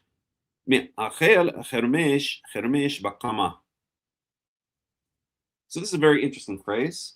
So from when begins, or when well, let's translate the other words first.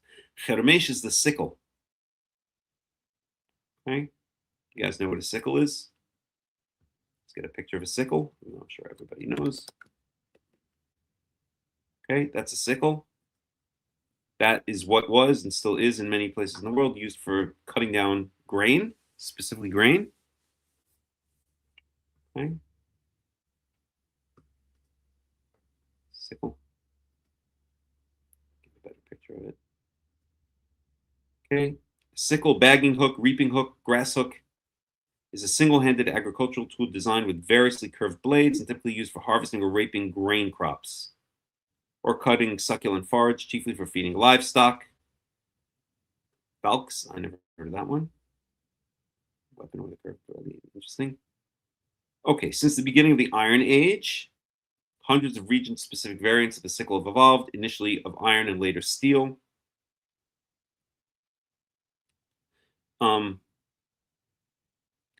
The great diversity of the sickle, so the Iron Age is, I can't remember when the Iron Age starts, I think around the 12th century BCE. Is that right? Approximately. So we're talking about, again, maybe a little bit earlier.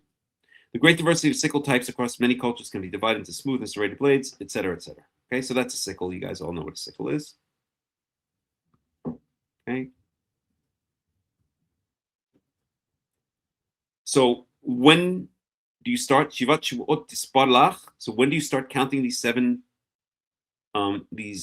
weeks? From when the Chermesh, the sickle, is first wielded against the Kama. Kama. What is Kama? Kama comes from the root Kuf Mem, I should say, which means to stand up straight, to stand erect. And it's usually, so Kam means to stand up, to arise, or to stand up straight.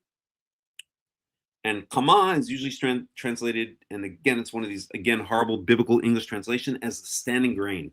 I hate that translation. Here, do it here, standing grain. What the heck does that mean? Well, if we look at grain and wheat or barley, okay, so let's take a look at a wheat field.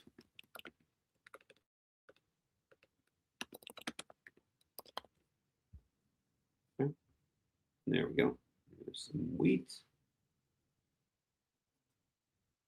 Okay. It's not the best picture, but you guys hear me. It's better. Okay. The grain is, it's erect. It's standing up. Okay. That's what it means. Okay. It means not plants that are flopping over like, I don't know, a tomato bush or something like that, or a vine like a cucumber or grapes. Right. It means stalks of grain that stand straight up. That's what standing grain means, and that's where it comes from. Or in Hebrew, it's kama, which again comes from the underlying root kuf mem, which means to stand up straight or stand erect. Okay, standing grain, stalks. Okay, standing corn, grown-up stalk. Where's here? It comes from kum, which means to stand up, to rise. Okay. See if there's any other information we can get here.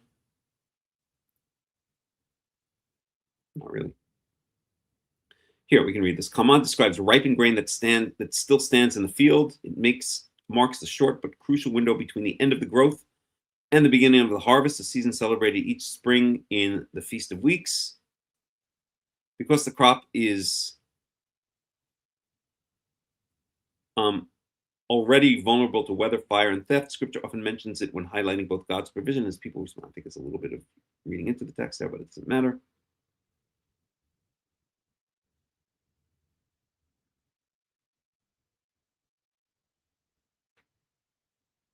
I think we get the idea. Just myself.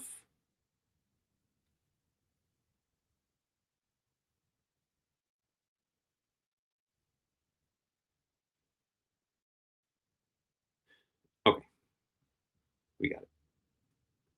I think my cats are getting hungry. I may put on music for 5 minutes and go feed them, because otherwise they start going crazy. So let's get through these verses, and then I'll take a break for 5 minutes, and then we're going to get into whether Shavuot can be Hag Matan Torah. Does it have anything to do with the giving of the Torah? So let's just get through these. Let's go through these verses here. So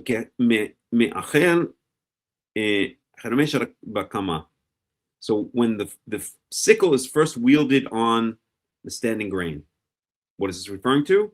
The barley harvest. That's when you start counting those 7 weeks. Okay? Shavuot.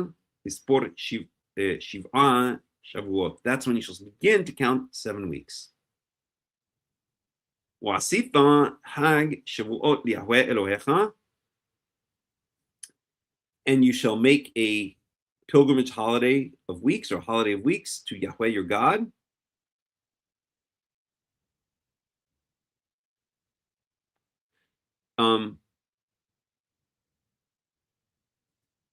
Elohecha misat nidvat yadcha asher titin. So that's up to the etnach there. Misat is like an offering from the word mas.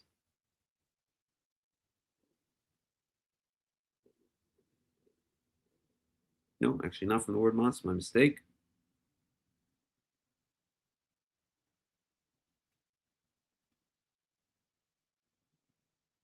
Derivation obscure.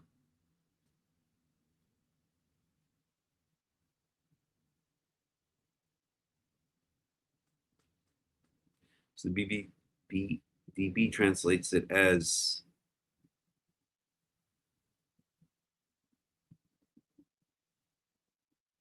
enough or sufficient. Okay, so misat nidvat yadcha. So from that which you find sufficient, to give generously or to give freely of your hand. Translated here, the NIV translates it as a free will offering. Okay. So asita Hag Shavuot liyahweh Elohecha misat nidvat yadcha. Okay, according to that which you find to be adequate, an adequate free will offering from your hand, or of your hand. Okay. Asher titin. That's what you shall give. According to the blessing, or according to what Yahweh your God, or according to how Yahweh your God has blessed you. So in other words,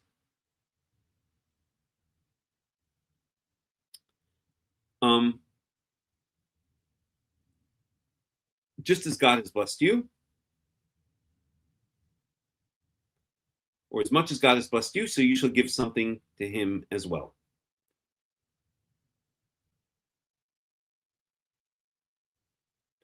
So the big question here is this referring to the 2 loaves of bread? Because this is a free will offering, right? There's not an amount mentioned. Remember, we saw in, I Exodus chapter 34, that it's 2/10 of an ephah.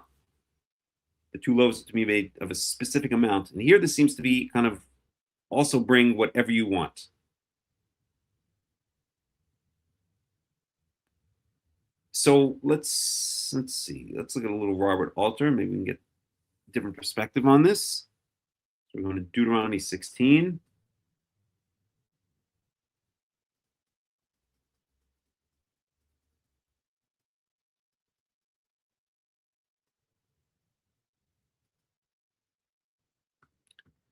And we're in Deuteronomy 16:10.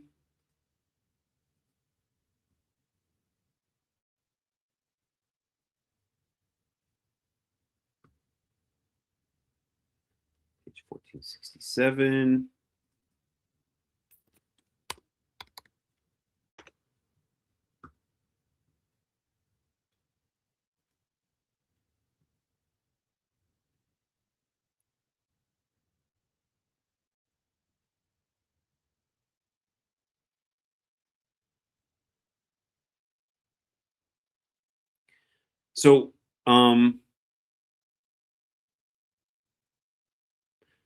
So let's start here. So from when the sickle begins understanding grain, although Passover is not mentioned, other biblical texts understand the counting to begin the day after the first day of Passover. That's not exactly true. There is one other place where it might imply in the book of Joshua. If we have time, we'll get to it.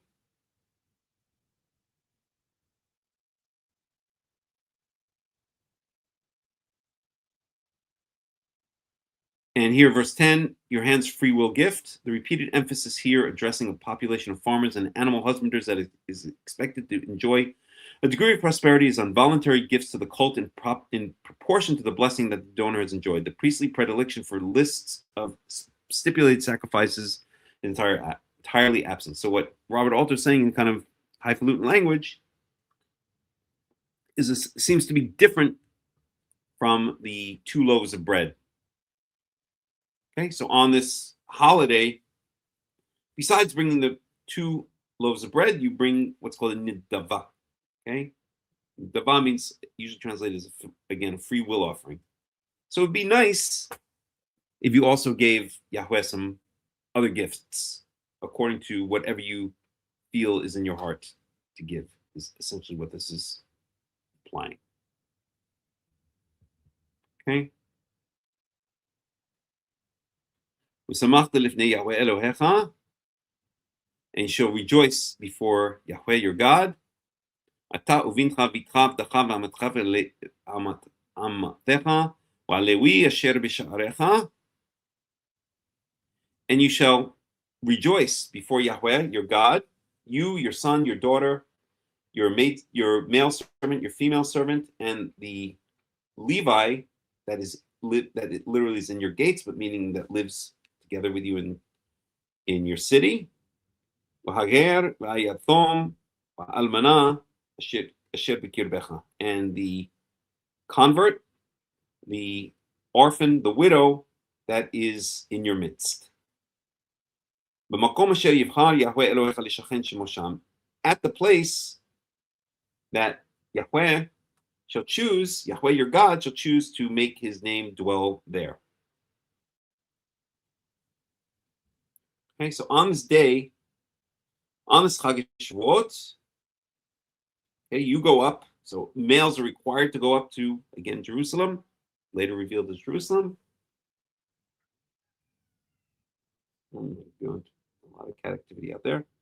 But this would also seem to imply that you bring your entire household with you, including and especially the downtrodden of your household and of the society. This is very similar to the list we see in Exodus 20 regarding who gets to rest on the Shabbat.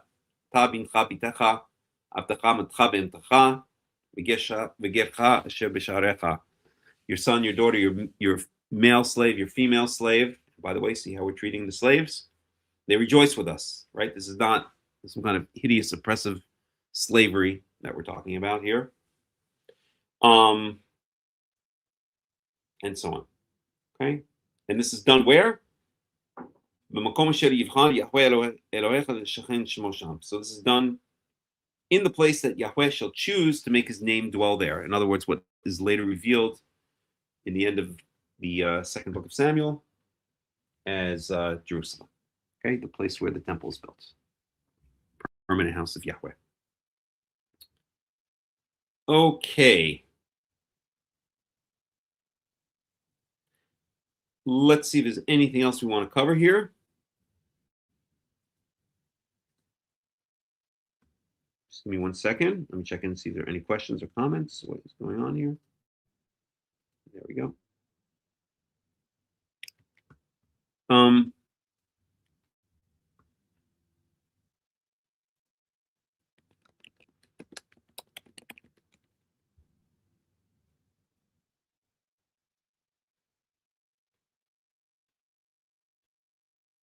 Yeah, just give me 1 second.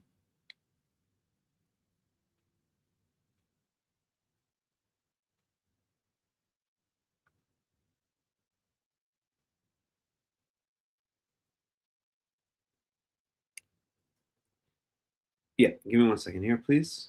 I want to see if we should go into one other thing or we should go on to.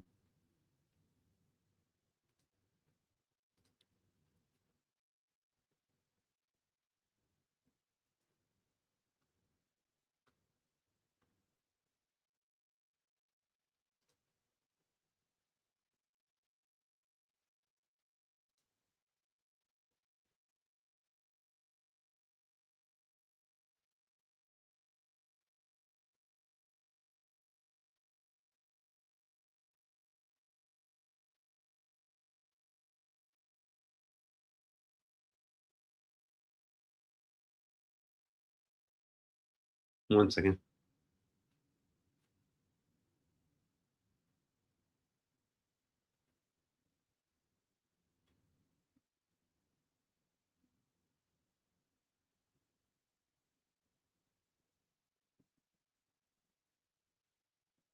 Okay, yeah, I think we're going to stop there.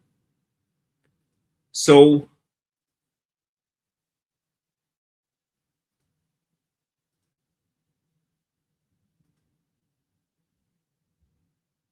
okay, any questions, any comments before we go on to a different topic?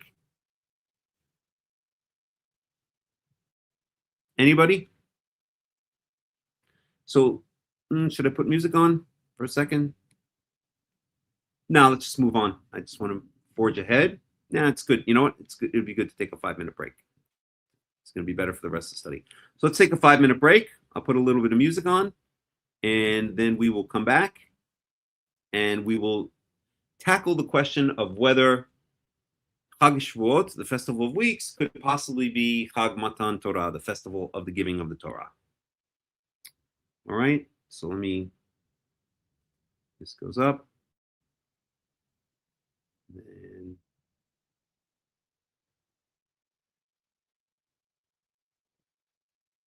one second. That goes up. Let's get a little bit of music going.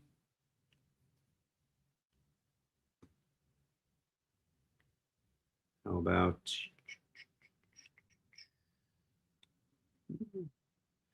that's always a good one. Okay, so we'll be right back, guys.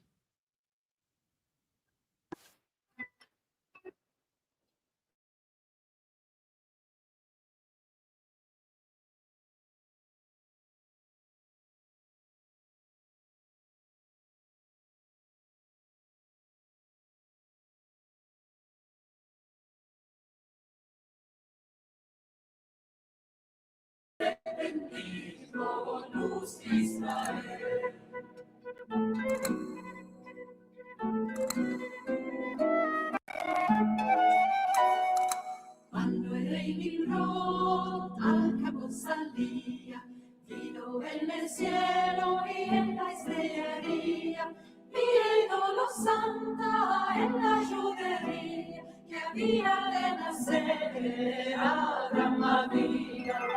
Abraham había, Padre querido, Padre bendito, luz de Israel. Abraham había, Padre querido, Padre bendito, luz de Israel.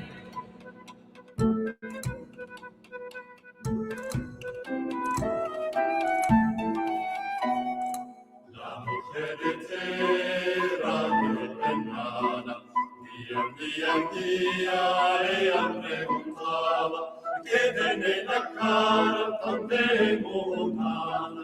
Ella ya sabía el bien que tenía. Abraham vino, Padre querido, Padre bendito, luz de Israel.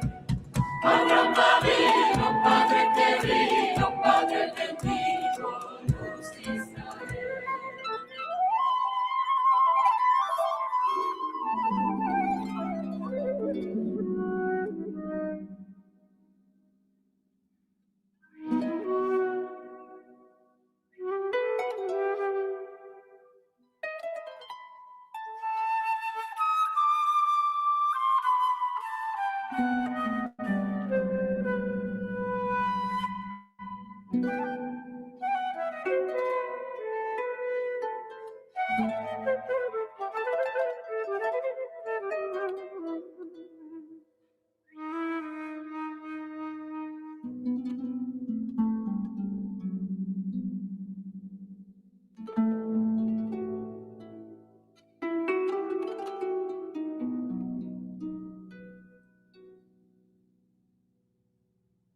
Al fin los 9 meses pariquería, iba caminando por campos en viñas, y a su marido no le descubría, topó una mara y parería. Abraham vino, Padre querido, Padre bendito, luz de Israel. Abraham vino, Padre querido, Padre bendito, luz de Israel. Abraham vino, Padre querido, Padre bendito, luz de Israel. Abraham vino, Padre querido, Padre bendito, luz de Israel. Abraham vino, Padre querido, Padre bendito, luz de Israel.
ילדי הטוב והנאה,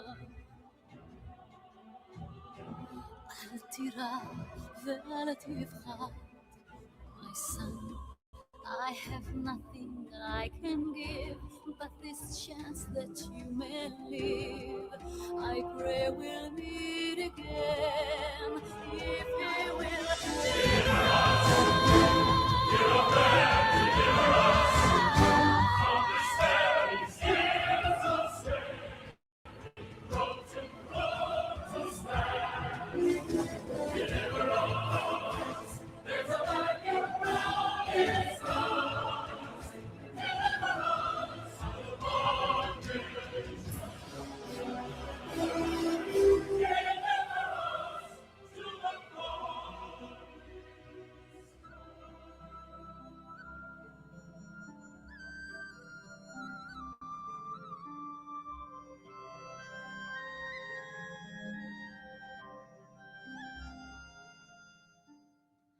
Hush now, my baby, be still now, don't cry. Sleep as you're rocked by the stream. Sleep and remember my last lullaby. So I'll be with you when you dream.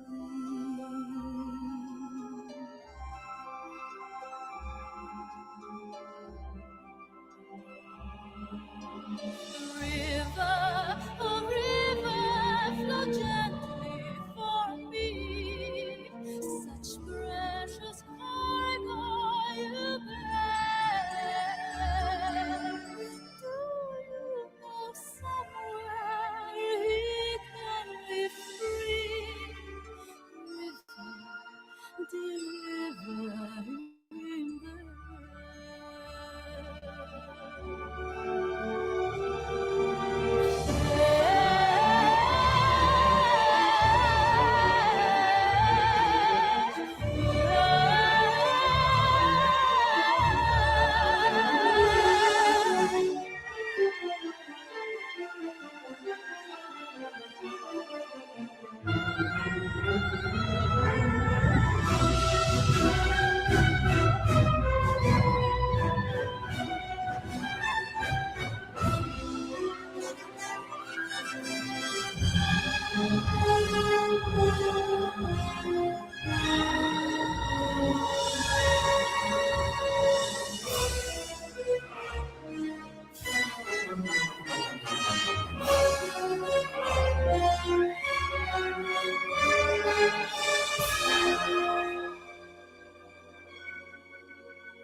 Mother, you're safe now, and safe may you stay.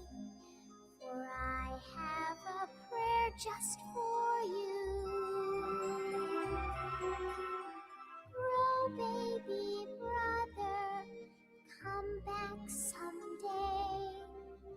Come and deliver us too.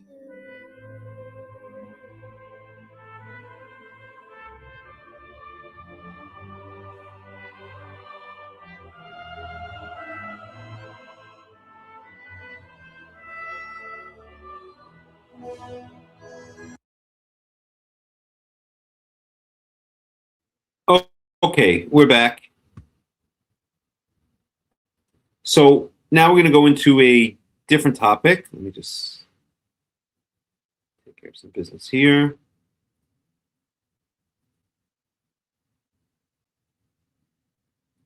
There we go. Let's get rid of this. Okay. So, and let me share the screen.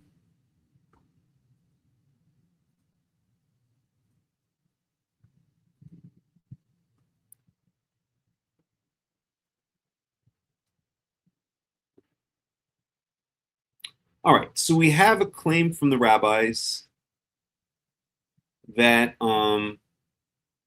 let's close this out. Let's close this out. Let's close this out. Let's close this out. Let's close this out. Okay, so we have a claim from the rabbis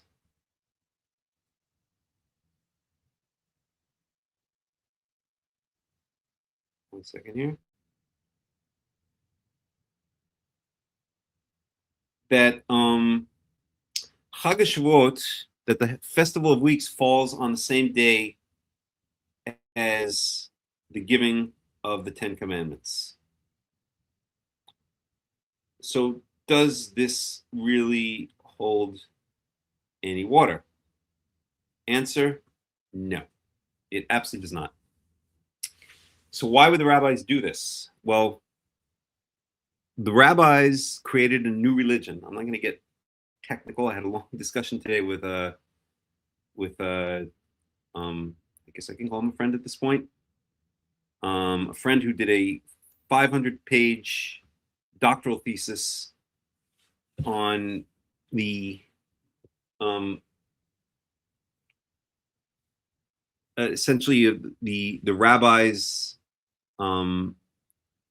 dropping of or downgrading the authority of the priests, and in doing so, the form of Torah, the true Torah that had been kept by Israel for 1,000 years, and the institution of their new religion, which they called Judaism, or which we call Judaism.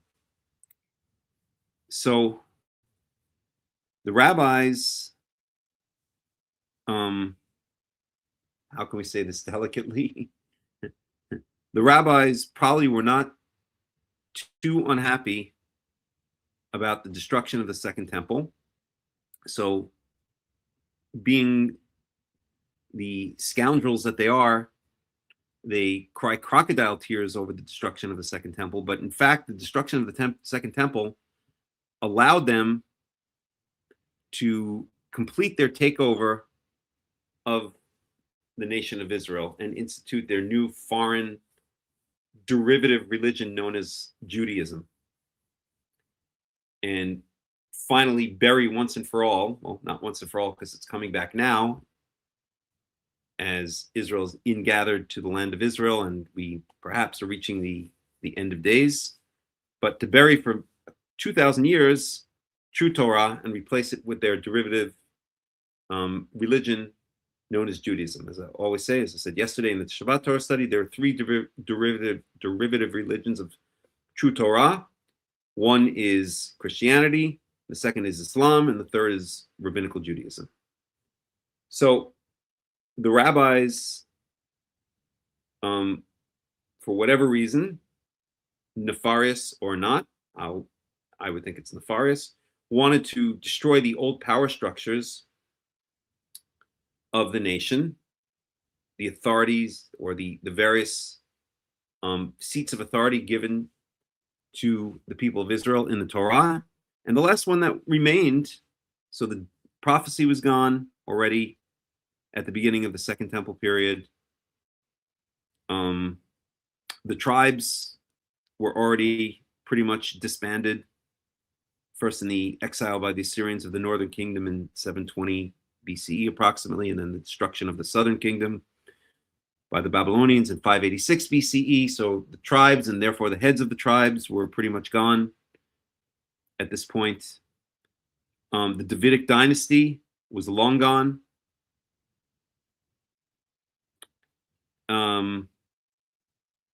And so the main seat of power, the main power structure had left was the Kohanim, was the priests and the Levites. And their power center was the temple, for obvious reasons. That's where they served. So what better way to get rid of this last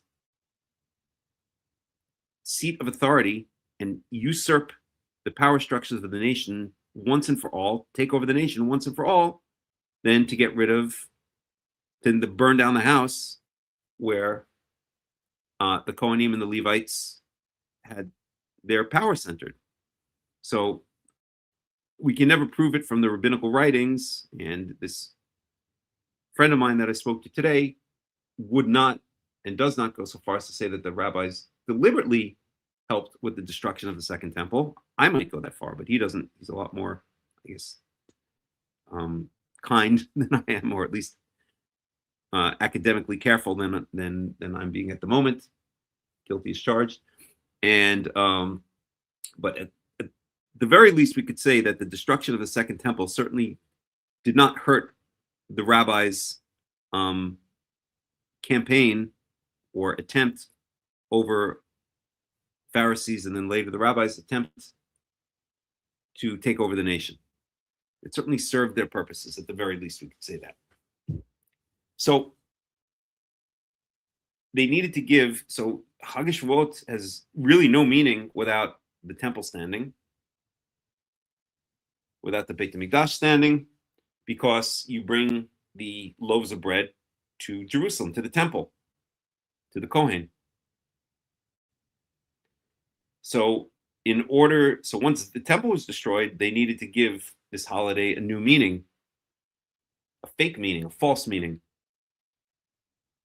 And they did. They came up with this idea that Hag Shavuoth, the festival of the first fruits of the wheat harvest, has no longer anything to do with the wheat harvest, except in mention. And now what it has to do with is this false holiday commemorating the giving of the Torah, specifically the Ten Commandments on Mount Sinai.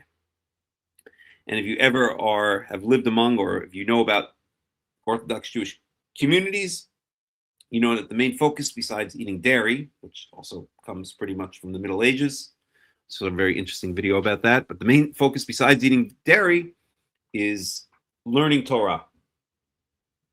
And in many communities, they'll stay up all night long learning what they call Torah. Most of it is just a colossal waste of time. It's not Torah. I don't know what it is. It's absolute nonsense. As I always like to say, most rabbinical Jews, even I'll say especially the learned ones, have never learned a single day of Torah in their entire lives. And that's sad but true. They have no idea what Torah is, because it's all been clouded by this bizarre derivative religion known as rabbinical Judaism, or quote unquote Judaism. So the meaning of the Torah, if you ask any rabbinical Jew, Orthodox Jew, what Shavuot celebrates, they won't mention the wheat harvest, the first fruits of the wheat harvest. They might mention it in passing, But what they're going to tell you is it celebrates the giving of the Torah, the giving of the Ten Commandments on Mount Sinai. That's what they're going to tell you. That's what the holiday is associated with. So the rabbis changed the Torah. They created, as I always like to say, the rabbis created the first Reform Judaism. It's a completely different religion. It's derived from Torah, but so is Islam and so is Christianity. These are derivative religions from Torah, but none of them are true Torah. If any is closest to true Torah, believe it or not, it's Islam. It certainly ain't rabbinical Judaism. So that being said, let's see if their claim holds any water. Okay, so what do they base their claim on?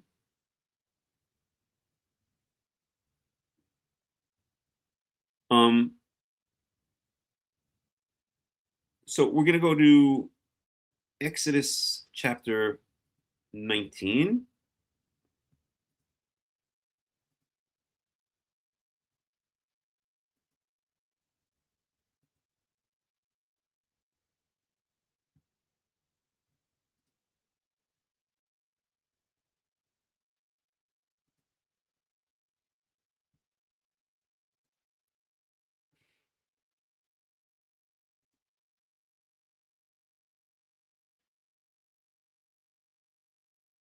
And just give me 1 second here.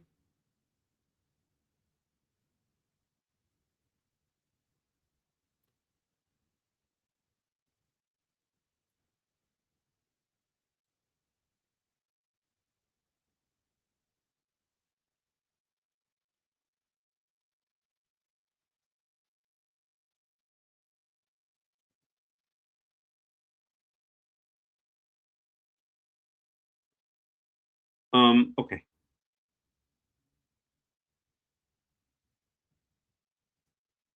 So Exodus 19.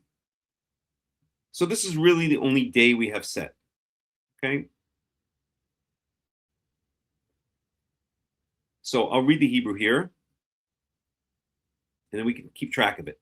So here we have, so the Israelites left Egypt on the 15th of the first month, and they crossed the Red Sea.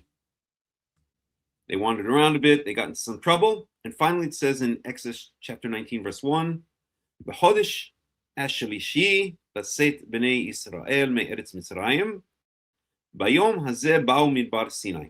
So on the third month, meaning the first day of the third month of the Exodus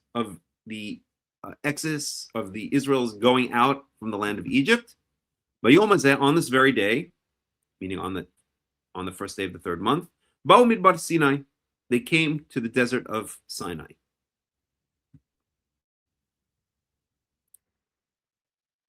So what happens?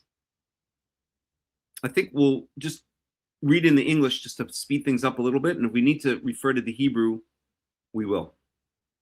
Okay? So it's the first day of the third month. So first of all, when do the Rabbinites say that Hag Shavuoth falls out? Well, there's already a problem with that. So today, in this day and age, it falls out on the 6th day of Sivan, the 6th day of the third month.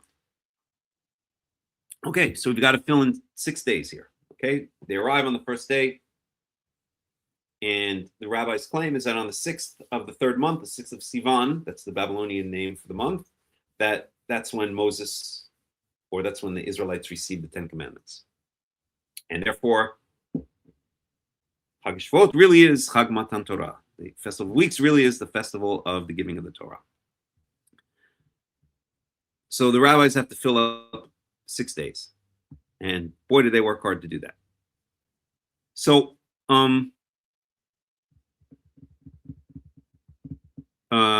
what was I going to say? I was going to say something and I forgot what it was.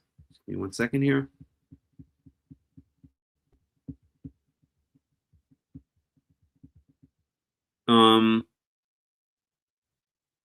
Okay, I can't remember. So let's look at the I'm sure it'll come to me. So then let's look at the incidents that happened. So they arrive on the first day. Oh, I know what I was going to say. So first of all, it's the 6th of Sivan according to the fixed calendar. So the fixed calendar was instituted only in, I think the date is 359 CE by Hillel II. And even then there were some adjustments afterwards. But only once we have a fixed calendar, right, the so-called Hebrew calendar, does the day of Shavuot fall on a fixed day, according to the rabbis. So, and that would be on the 6th of Sivan. However, if you go back before 359 CE, there was not a fixed calendar. So let's take a look for a second at this fixed calendar. Okay. How many days are each Jewish month?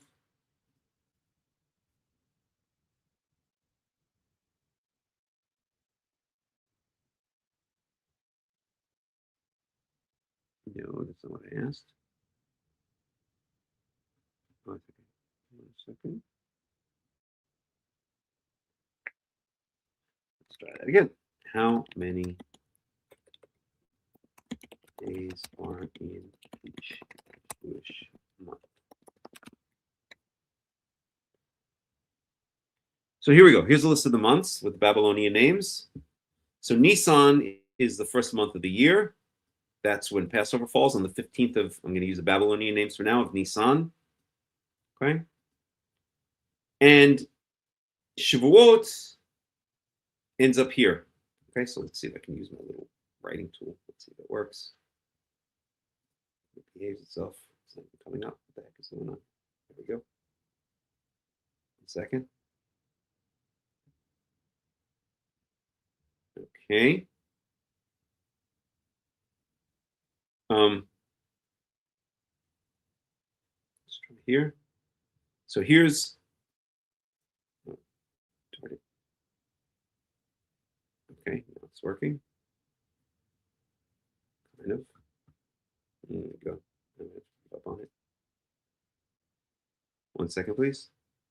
Oh, I'm not even sharing the screen. try that again.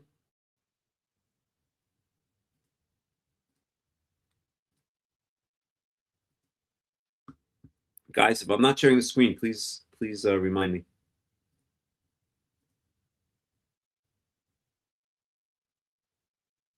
Okay, so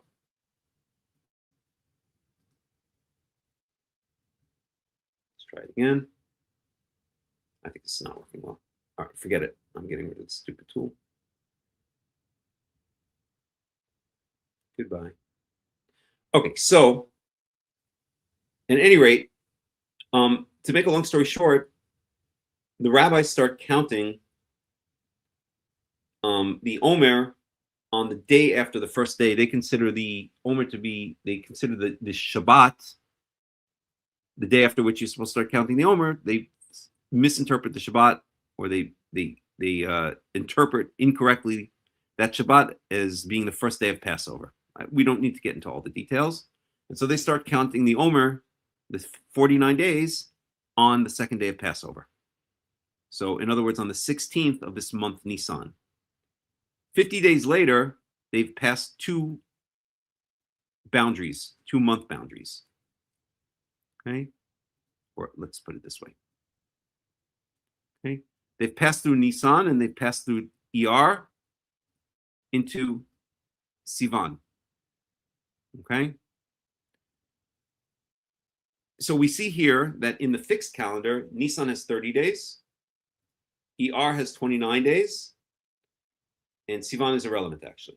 Okay? Nisan has 30 days and Iyar has 29 days. Okay? And if we calculate from the 16th of Nisan, which is when the rabbis falsely claim that you start counting the Omer, and we count 49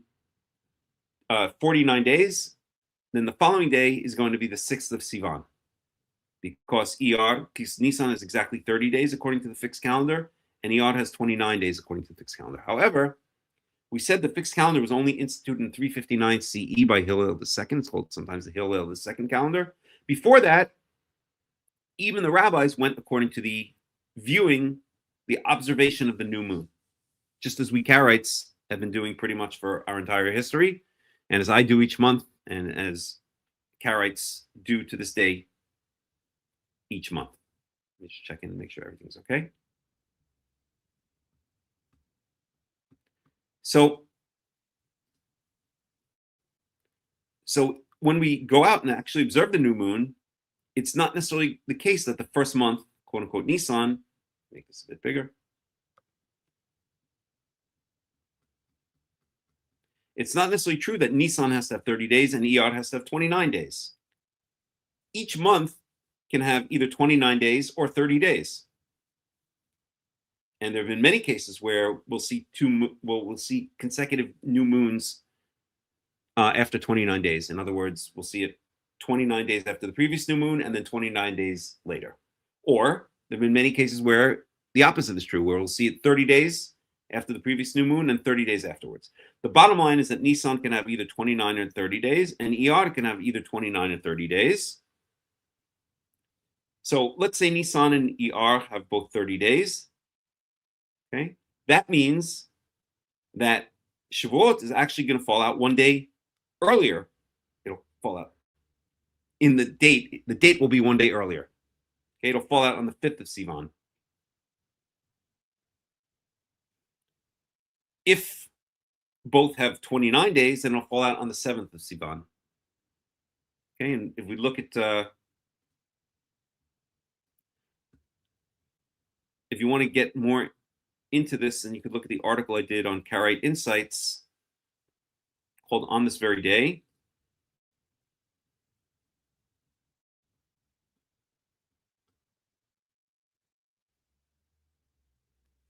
And let's see here.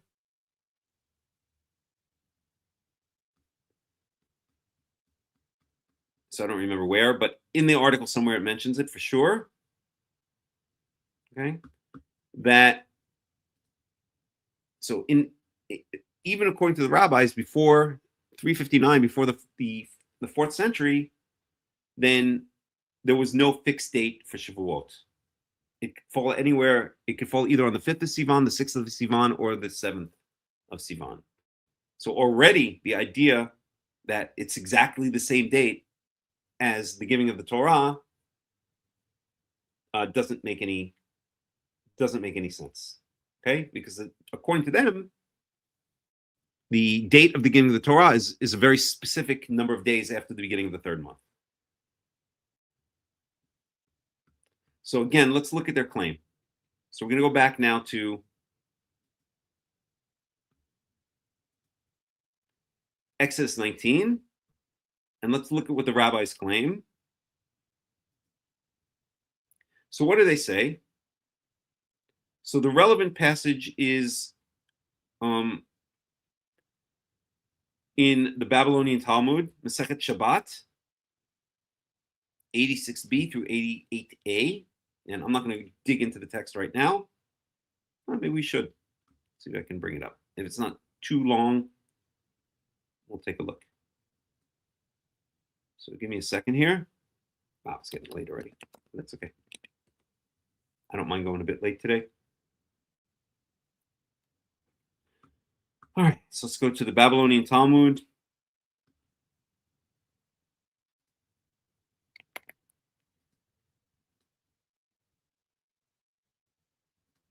One second. Yeah, we're fine.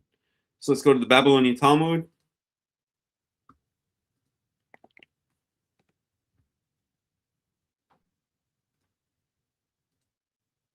And we want to go to Shabbat 86b.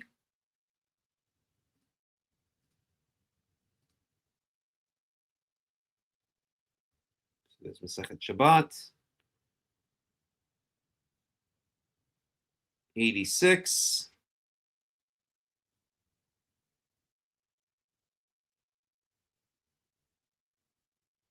60, 70, 86. We'll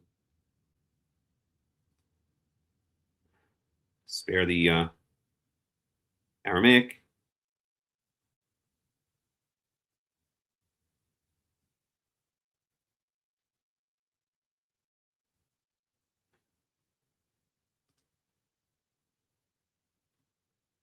So 86b.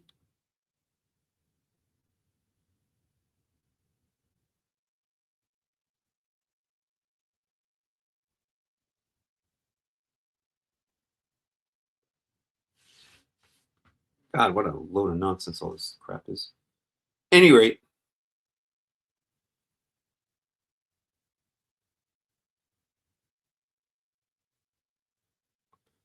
let's see if we can find it.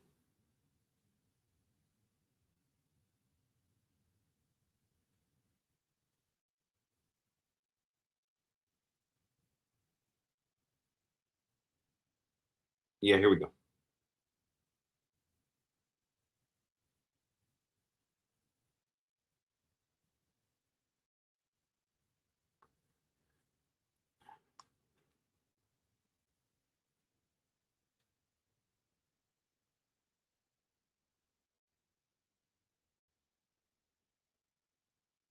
Okay, so here it is.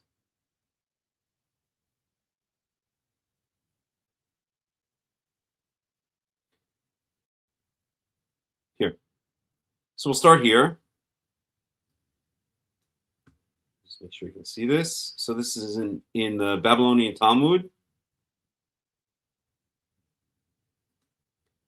Shabbat, Masechet Shabbat, or Tractate Shabbat, 86b. The sages taught on the 6th day of the month of Sivan, the 10 commandments were given to the Jewish people. So they say specifically on the 6th day of the month of Sivan. Right? That's in the Babylonian Talmud. Now, the Babylonian Talmud was already assembled, for the most part, it was assembled in Babylon in the 5th and 6th century. So after the fixed calendar was already set, for the most part. So here, there's no contradiction. because according to the fixed calendar, which was established again in 359 CE, Shavuot always falls on the 6th day of the month of Sivan. But we saw that according to the non-fixed calendar, the observational calendar of the new moon, which even the rabbis kept before 359 CE, it could be either on the 5th, the 6th, or the 7th. So already we see the rabbis are full of cheesecake. Okay. So on the 6th day of the month of Sivan, the 10 commandments were given to the Jewish people. Rabbi Yossi says on the 7th day of the month, okay, so there's a descent, but it doesn't matter, because either way, it's a specific day. So even if the 7th day, if the rabbis would agree that it's the 7th day, it doesn't matter, because we saw that even according to the rabbis, Shavuot can fall on the 5th, the 6th, or the 7th on any given year. Meaning 1 year could be the 5th, the next year could be the 7th, the next year the 6th, and so on. Rabbah says, everyone agrees that the Jews came to the Sinai desert on the new moon. So here's a quote from Exodus 19:1. That's what we saw. Let's see if I can do this correctly. There we go. Okay.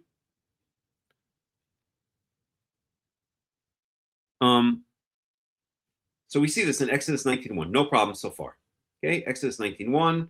On the first day of the third month after the Israelites left Egypt, on that very day they came to the desert of Sinai. Fine. So far, so good. Okay, we don't know what day of the week it was. And it's written there, so, and this is not really relevant to the argument here. Okay.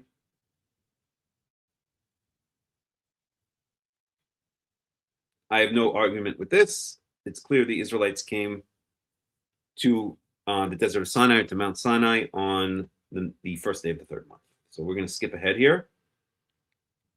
And similarly, everyone agrees that the Torah was given to the Jewish people on Shabbat. So there's no basis. When they say everyone, they mean the rabbinical, quote-unquote, sages.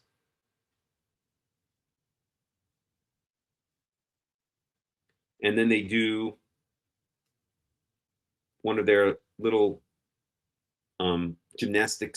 textual gymnastics tricks to try to prove that. If we had more time, we'd go into the details of it, but I think that would be called technically Hakesh, if I'm not mistaken. But they line up, it doesn't matter. They're claiming that the Torah was given, meaning the 10 commandments were given on the Shabbat. No proof of that whatsoever in the text of the Torah, but that's what the Gemara is claiming here. That's what the Talmud is claiming here. Okay. So now we get over here where Rabbi Yossi and the sages disagree. So we saw Rabbi Yossi said that Shavuot falls on the 7th day of Sivan, where the rest of the rabbis said it falls on the 6th day. So where Rabbi Yossi and the sages disagree is with regard to the determination of the month, meaning the day of the week that was established as the new moon. Rabbi Yossi held the new moon was established on the first day of the week, meaning Sunday. And on the first day of the week, he did not say anything to them during the weariness caused by the journey. So now what this Rabbi Yossi is doing, and maybe we could skip Rabbi Yossi's opinion and just get to the second. Now we'll stick with Rabbi Yossi's opinion, because then the rabbis are going to disagree with it. So what Rabbi Yossi is saying, yes, Yossi is saying that that the new moon was on a Sunday. That's when the Israelites, according to Exodus 19:1, arrived at Mount Sinai, which indeed they did.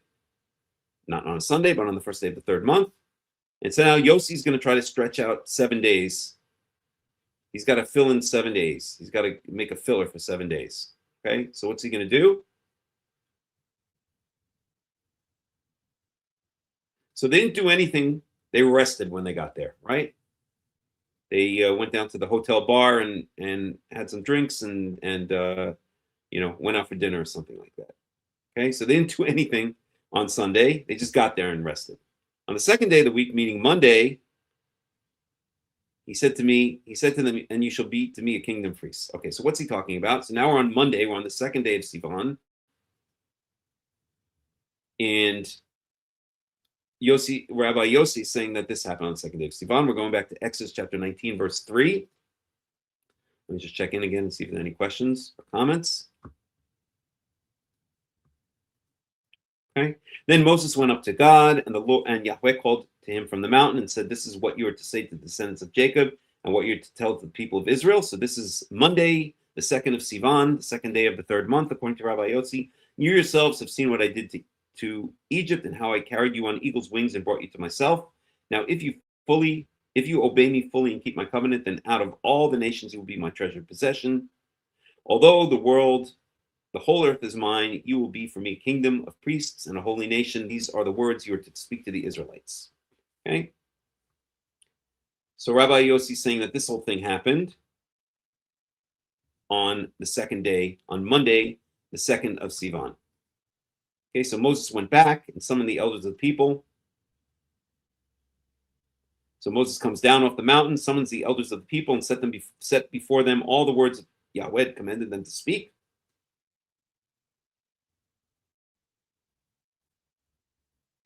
The people all responded together, "We will do everything Yahweh has said." So Moses brought their answer back to the Lord. So now Moses goes down the mountain. He goes back up the mountain. Yahweh said to Moses, I'm going to come to you in a dense cloud so that the people will hear me speaking with you and will always put their trust in you. Then Moses told Yahweh what the people had said. Right? So what did the people say? We will do everything Yahweh said. So now Moses goes back up the mountain and delivers the message to God that the people are going to do everything that Yahweh said. And then Moses goes back down the mountain and says, "Go to the people and consecrate them today and tomorrow. Have them wash their clothes and be ready by the third day." So what Rabbi Yossi is saying is that this all happened, or at least the end of this happened,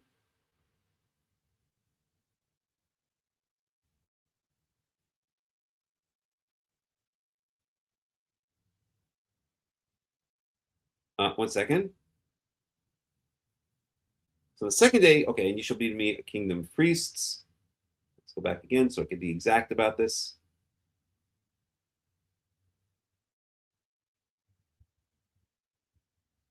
Yeah, so Moses goes up, gets the message from God, comes back down, and tells the Israelites all of this. And then Moses and then the Israelites say, "We'll do everything Yahweh says." Moses goes back up, tells God, then comes back down, and this is now the third day.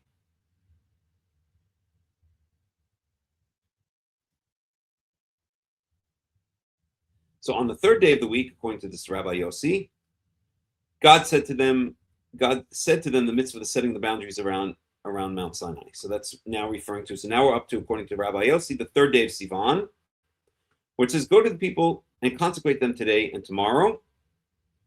Have them wash their clothes and be ready by the third day, because on that day the Lord will come down on Mount Sinai in the sight of the people. Put limits for the people around the mountain and tell them, be careful that you do not approach the mountain or touch the foot of it." Okay, so this is now happening, according to Rabbi Yossi, on the third day of Sivan.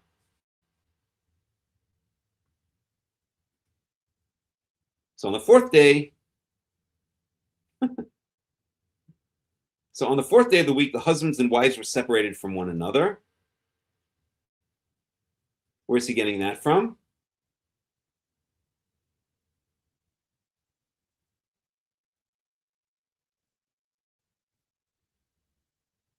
Okay, that's here. Verse 14, abstain from sexual relations. He says, prepare yourself. So after Moses had gone down the mountain to the people, he consecrated them and washed their clothes. Then he said to the people, prepare yourself for the third day, abstain from sexual relations. Okay, so Rabbi Yossi is saying that that's the next day. So now we're on the fourth day of Sivan.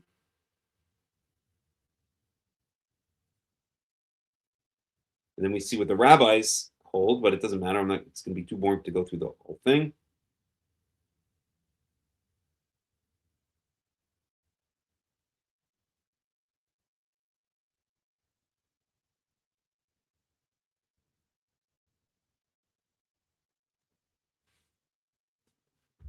This is going to get too complicated. Broke the tablets. Sinai.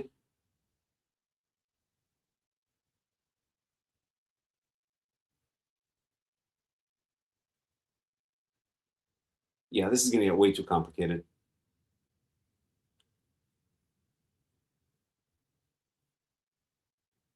So I'm going to make it simple because otherwise we'll be here for an hour and a half. Okay.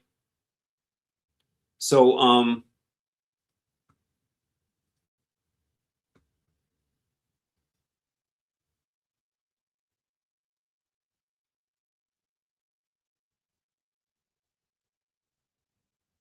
so basically this sanctification, so the rabbis say it's on the 6th day.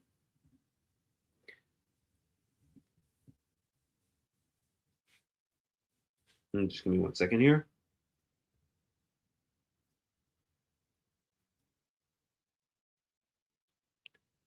Let's just look at the rabbis for 1 second.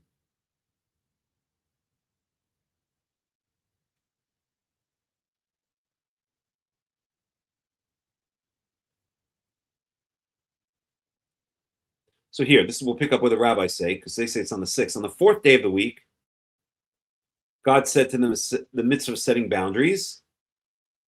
On the 5th day of the week, the husbands were separated from one another. We saw that in Exodus 19:14. And then on the 6th day, obviously, according to the rabbis, that's when the Torah was given. So basically, to make a long story short, we'll be here for hours if we go through all the details. What the rabbis want to say is this, to make a long story short, okay? They got there on the 1st day. Oh, I'm sorry. I think he says the 2nd day. I think the rabbis say on the 2nd day.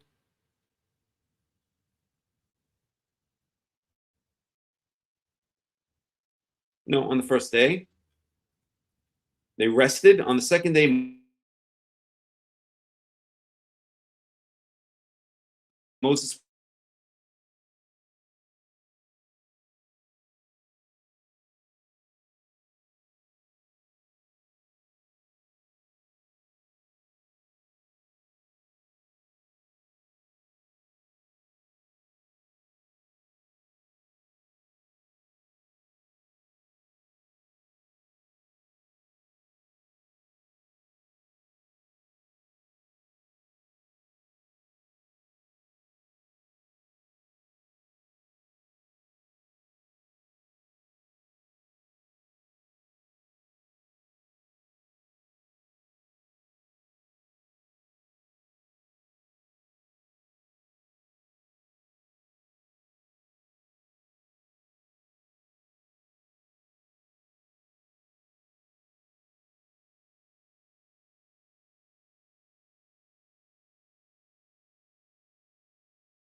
Sorry about that, everyone. I was having some internet problems. My apologies. Okay, we're back.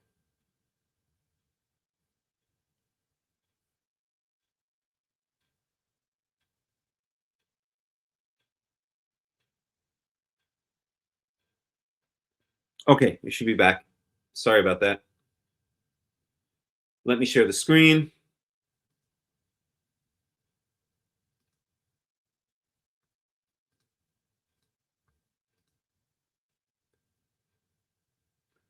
Okay, so I don't know how much you guys didn't hear, but to make a long story short, the whole thing is just contrived by the rabbis and doesn't have any basis in what really happened. We have no time frames. There's a whole bunch of things that happen, right? Moses going up to the mountain, God giving the message, right? I brought you here on eagle's wings, etc. Moses coming back down, assembling the elders or the people of Israel returning the message that will keep God's command. Moses going back up, delivering that message to Yahweh, coming back down, telling the people that on the third day they should be ready to receive the 10 commandments. But there's no time frame for any of those aside from the 3 days, but we don't know when those 3 days start. 1 second. Show, come here. Show. Show. Okay. Not only that, but we have another thing that has to be taken into account here. And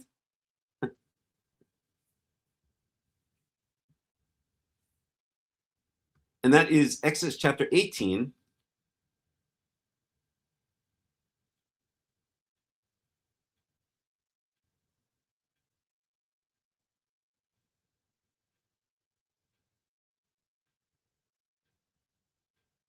And 1 second here.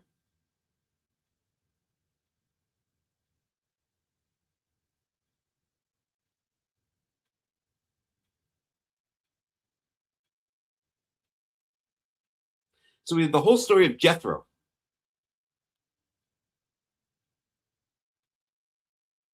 Now, let's see why this complicates things even further.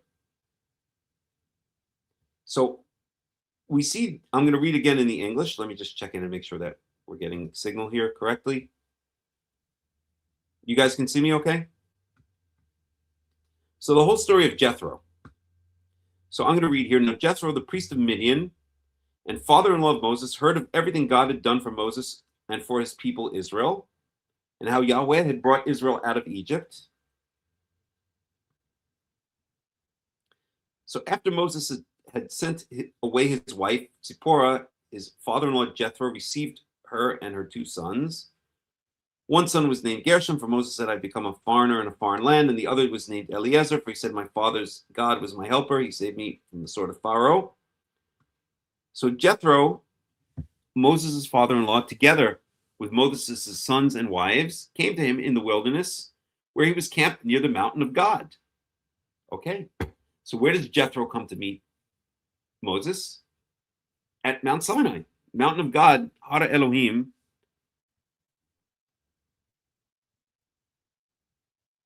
Okay, Hara Elohim is the mountain of God. And if we want any proof of that, we can go back to Exodus chapter 3, the burning bush. Maybe we should do that for a second. Okay, so when it says the mountain of God, that's clearly speaking about Mount Sinai. Because we have in Exodus chapter 3, let me find it here for a second.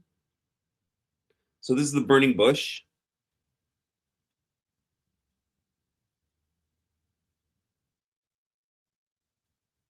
One second.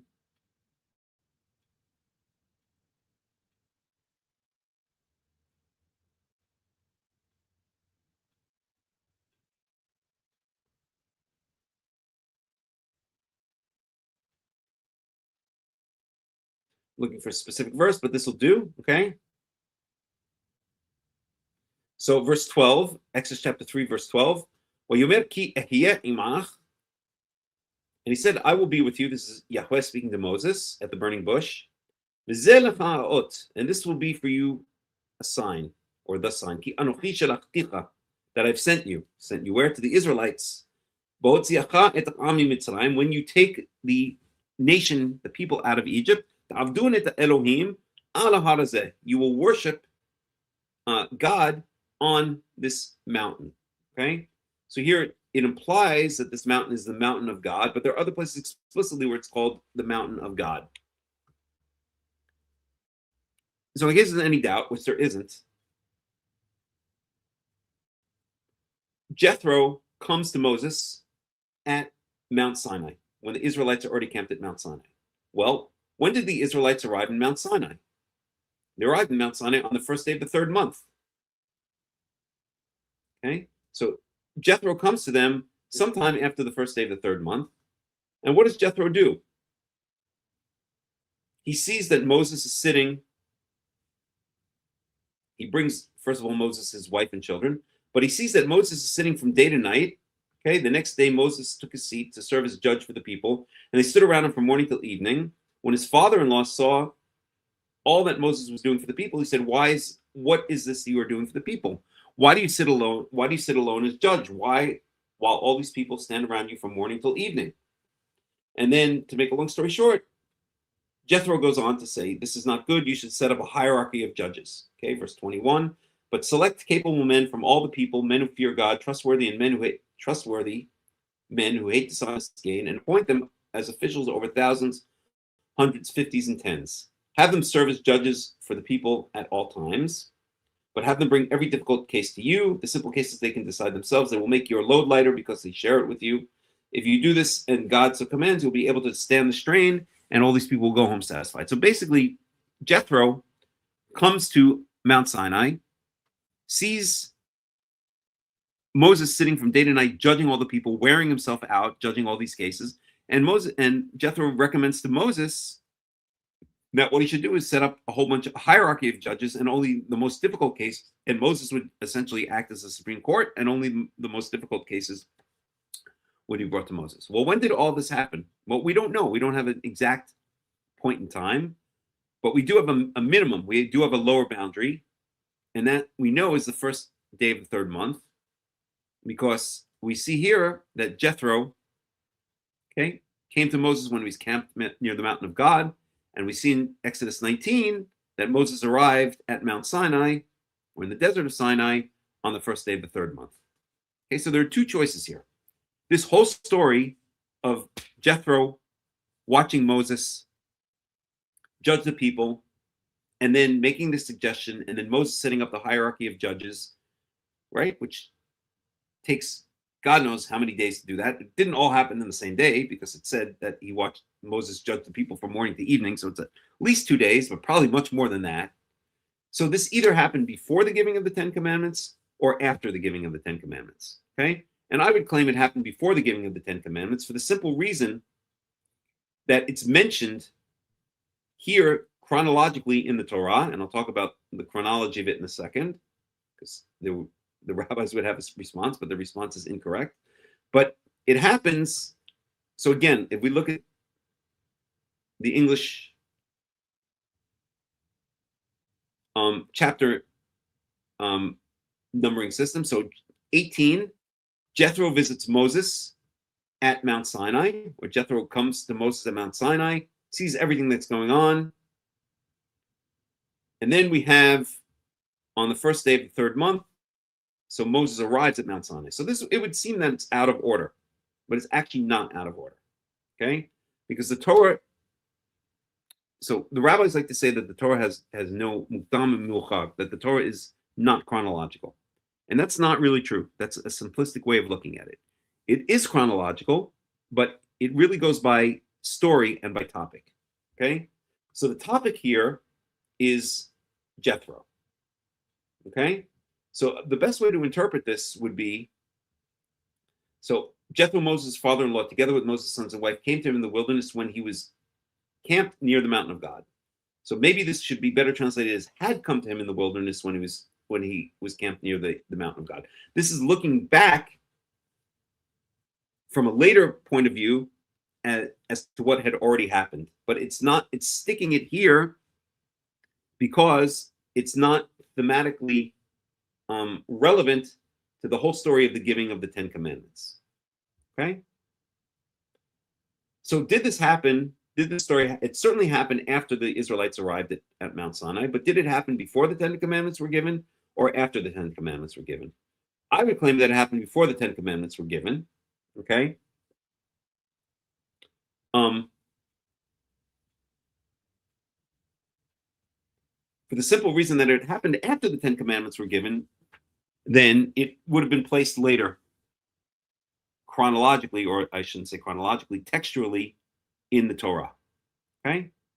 So this would imply to me that it happened sometime after the Israelites arrived at Mount Sinai, but before the Ten Commandments were given. So even if that's not the case, we already saw how problematic trying to align the 6th of Sivan, which was not even the date of Shavuot before the fixed calendar. Again, before the fixed calendar could have been, even according to the rabbis, anywhere between the 5th and 7th. But their attempt to align the 6th of Sivan with the giving of the Torah, we saw how contrived it was. But now, if we take into account the distinct possibility that this whole story with Jethro happened in between the Israelites' arrival at Mount Sinai and the giving of the Ten Commandments, then this would push it forward days, if not weeks. Who knows? Maybe even longer. But let's say days or weeks. Okay? That means the Torah wouldn't have been given on the 6th of Sivan. It would have been given something more like on the end of Sivan or the beginning of the next month. Okay? So the beginning of Tammuz, let's say. But we don't know. Oops. Let me go back here. Okay? So once again, why my claim that this happened in between the arrival of the Israelites at Mount Sinai and the giving of the Ten Commandments? Because it's tied textually to the next verse, the arrival of the Israelites at Mount Sinai.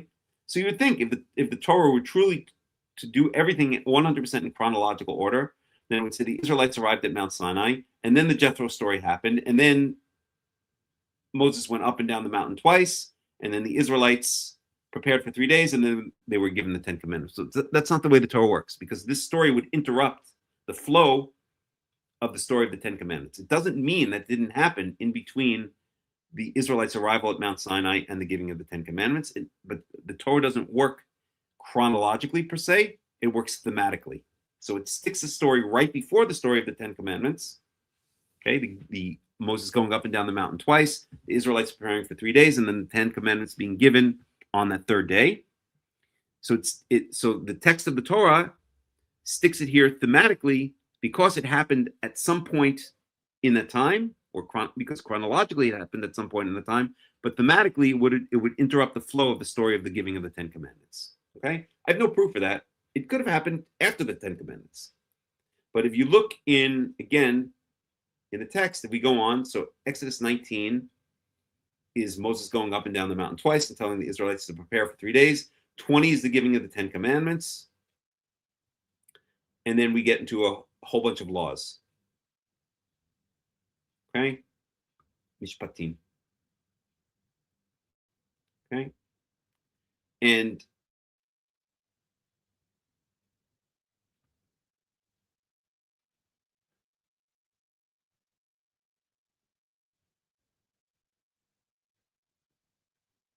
let me just see something here.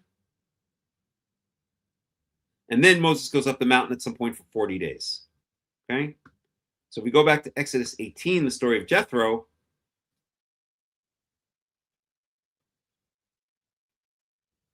let me just see one thing here.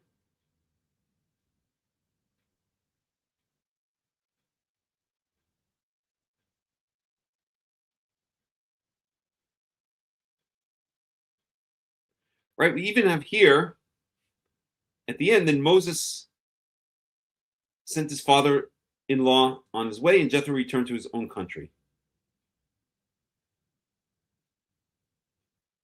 Okay? And I just want to see one more thing. We're going to end in a couple minutes.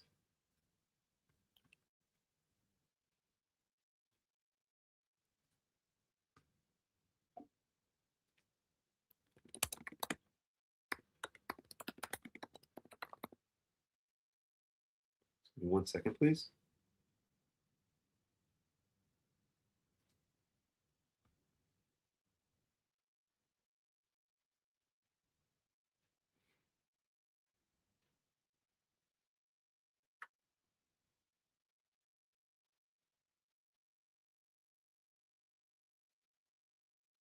Right, and that's it. So there's no more mention of Jethro, really. I'm pretty sure for the rest of the entire Torah.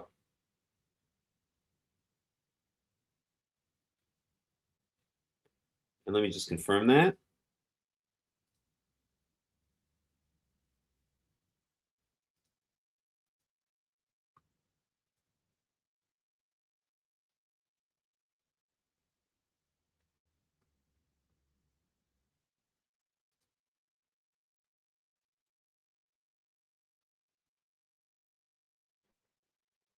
It's chronological, so 18. Yep, that's it. So Jethro was never mentioned again. So he comes, he gives it his advice, and then he leaves.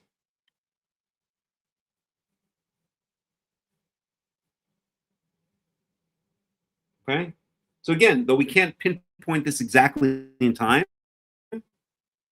the way it's set up in the text, it would seem that it's a high possibility that happened. It certainly happened after Moses and the Israelites arrived at Mount Sinai. But the big question is, did it happen before the giving of the Ten Commandments or after the giving of the Ten Commandments? If it happened before the giving of the Ten Commandments, then that blows the rabbi's idea of Shavuot being Hag Matan Torah, being the day of the giving of the Torah, completely out of the water. But even if it happened afterwards, which I don't think it did, for the reasons I gave, then still the rabbis don't have a leg to stand on. It's all wishy-washy. First of all, to sum up, before the fixed calendar of Hillel II in 359 CE, even according to the rabbis, Shavuot did not fall on a fixed day. It could either be on the 5th, the 6th, or the 7th. Second of all, we saw how they tried to retrofit, right? They made up this contrived idea. Again, we'd have to spend an hour or two to go through it in detail, but essentially that the Israelites came on the first day of the third month, which is the only actual pinpoint in time we have, Exodus 19:1. They rested. Moses went up the mountain and down the mountain on the second day, went up and down the mountain again on the third day, and then fourth, fifth, and the fourth and the fifth, then they told the Israelites, or on that same day, I guess, or no, the following day, the fourth and the fifth, he told them to prepare, and then on the sixth day, they got the Torah. So it's all very wishy-washy. There's no pinpoint in time aside from the arrival of the Israelites at Mount Sinai on the first day of the third month. And things could have taken Moses, all of that stuff, Moses going up and down the mountain twice, could have taken a week each time or a month each time. We don't really know. We do have the 3 days, right? Okay, consecrate yourselves and be ready for the third day. Okay, that's 3 days, but we don't know when the beginning of those 3 days are.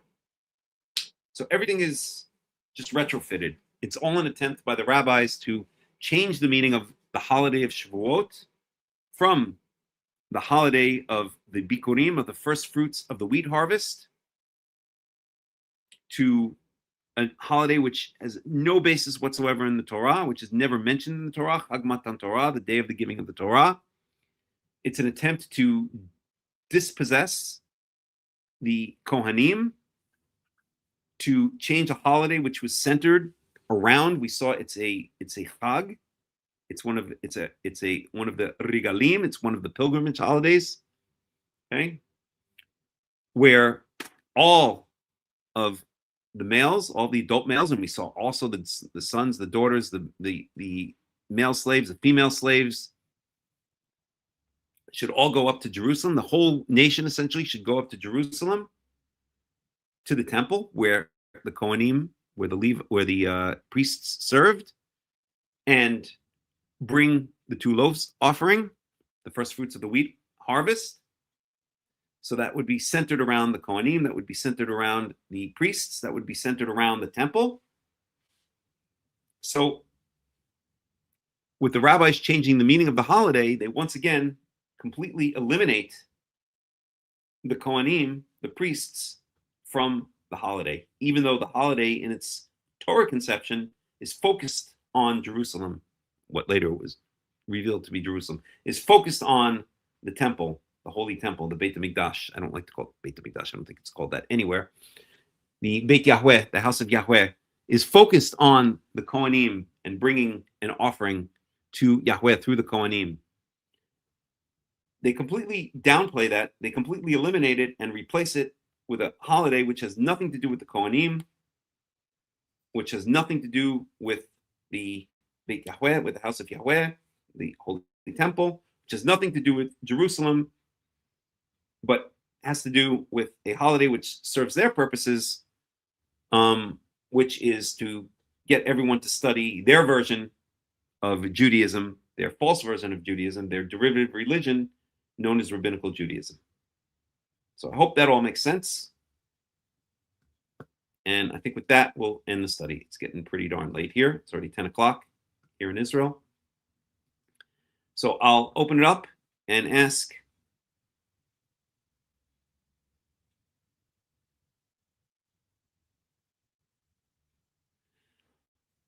one scenario I've heard is the 50-day count for the same as the number of days it took for the 2 tablets to be given to the people. 2 loaves of bread would represent the 2 tablets. That's all rabbinical gobbledygook, Martha. There's no basis for that anywhere in the Torah. So Mike Ettinger says the Sabbath should have been for 1 or 2 days before the new moon, depending if the month already been rested. I'm not sure I understand that, but okay.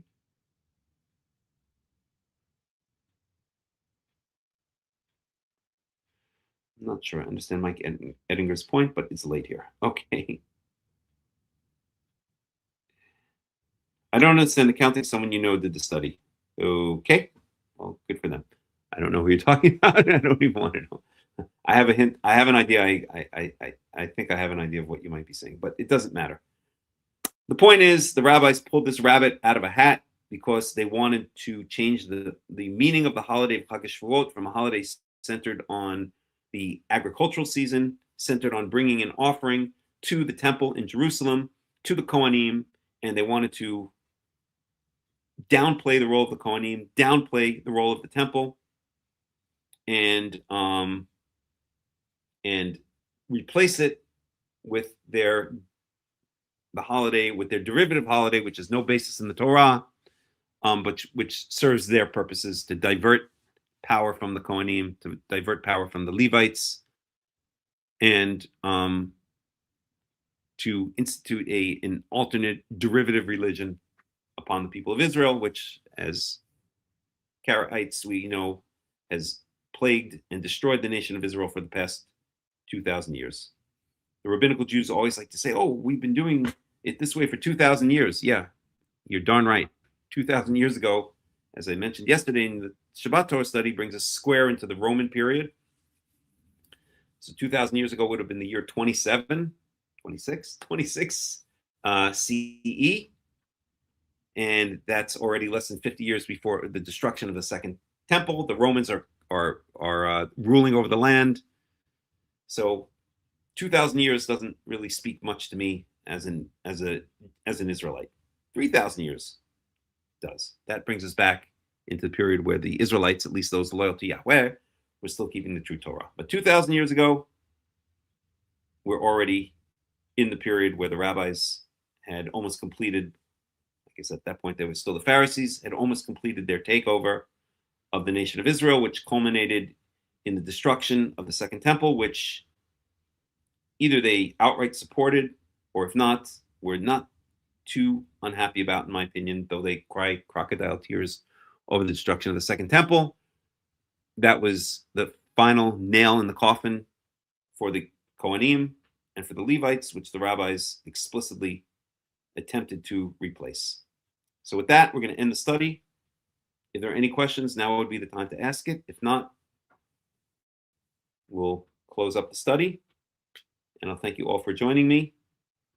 Our next study will be this Shabbat. We'll continue. We're going to be in Leviticus chapter 26.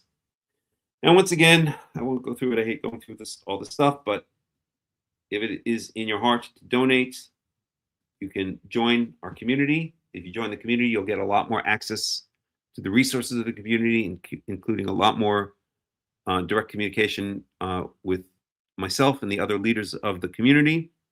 I try to give it a priority for those who join the community. And we have a lot of stuff we need to do. We really do. So joining the community or supporting us financially will really help the situation.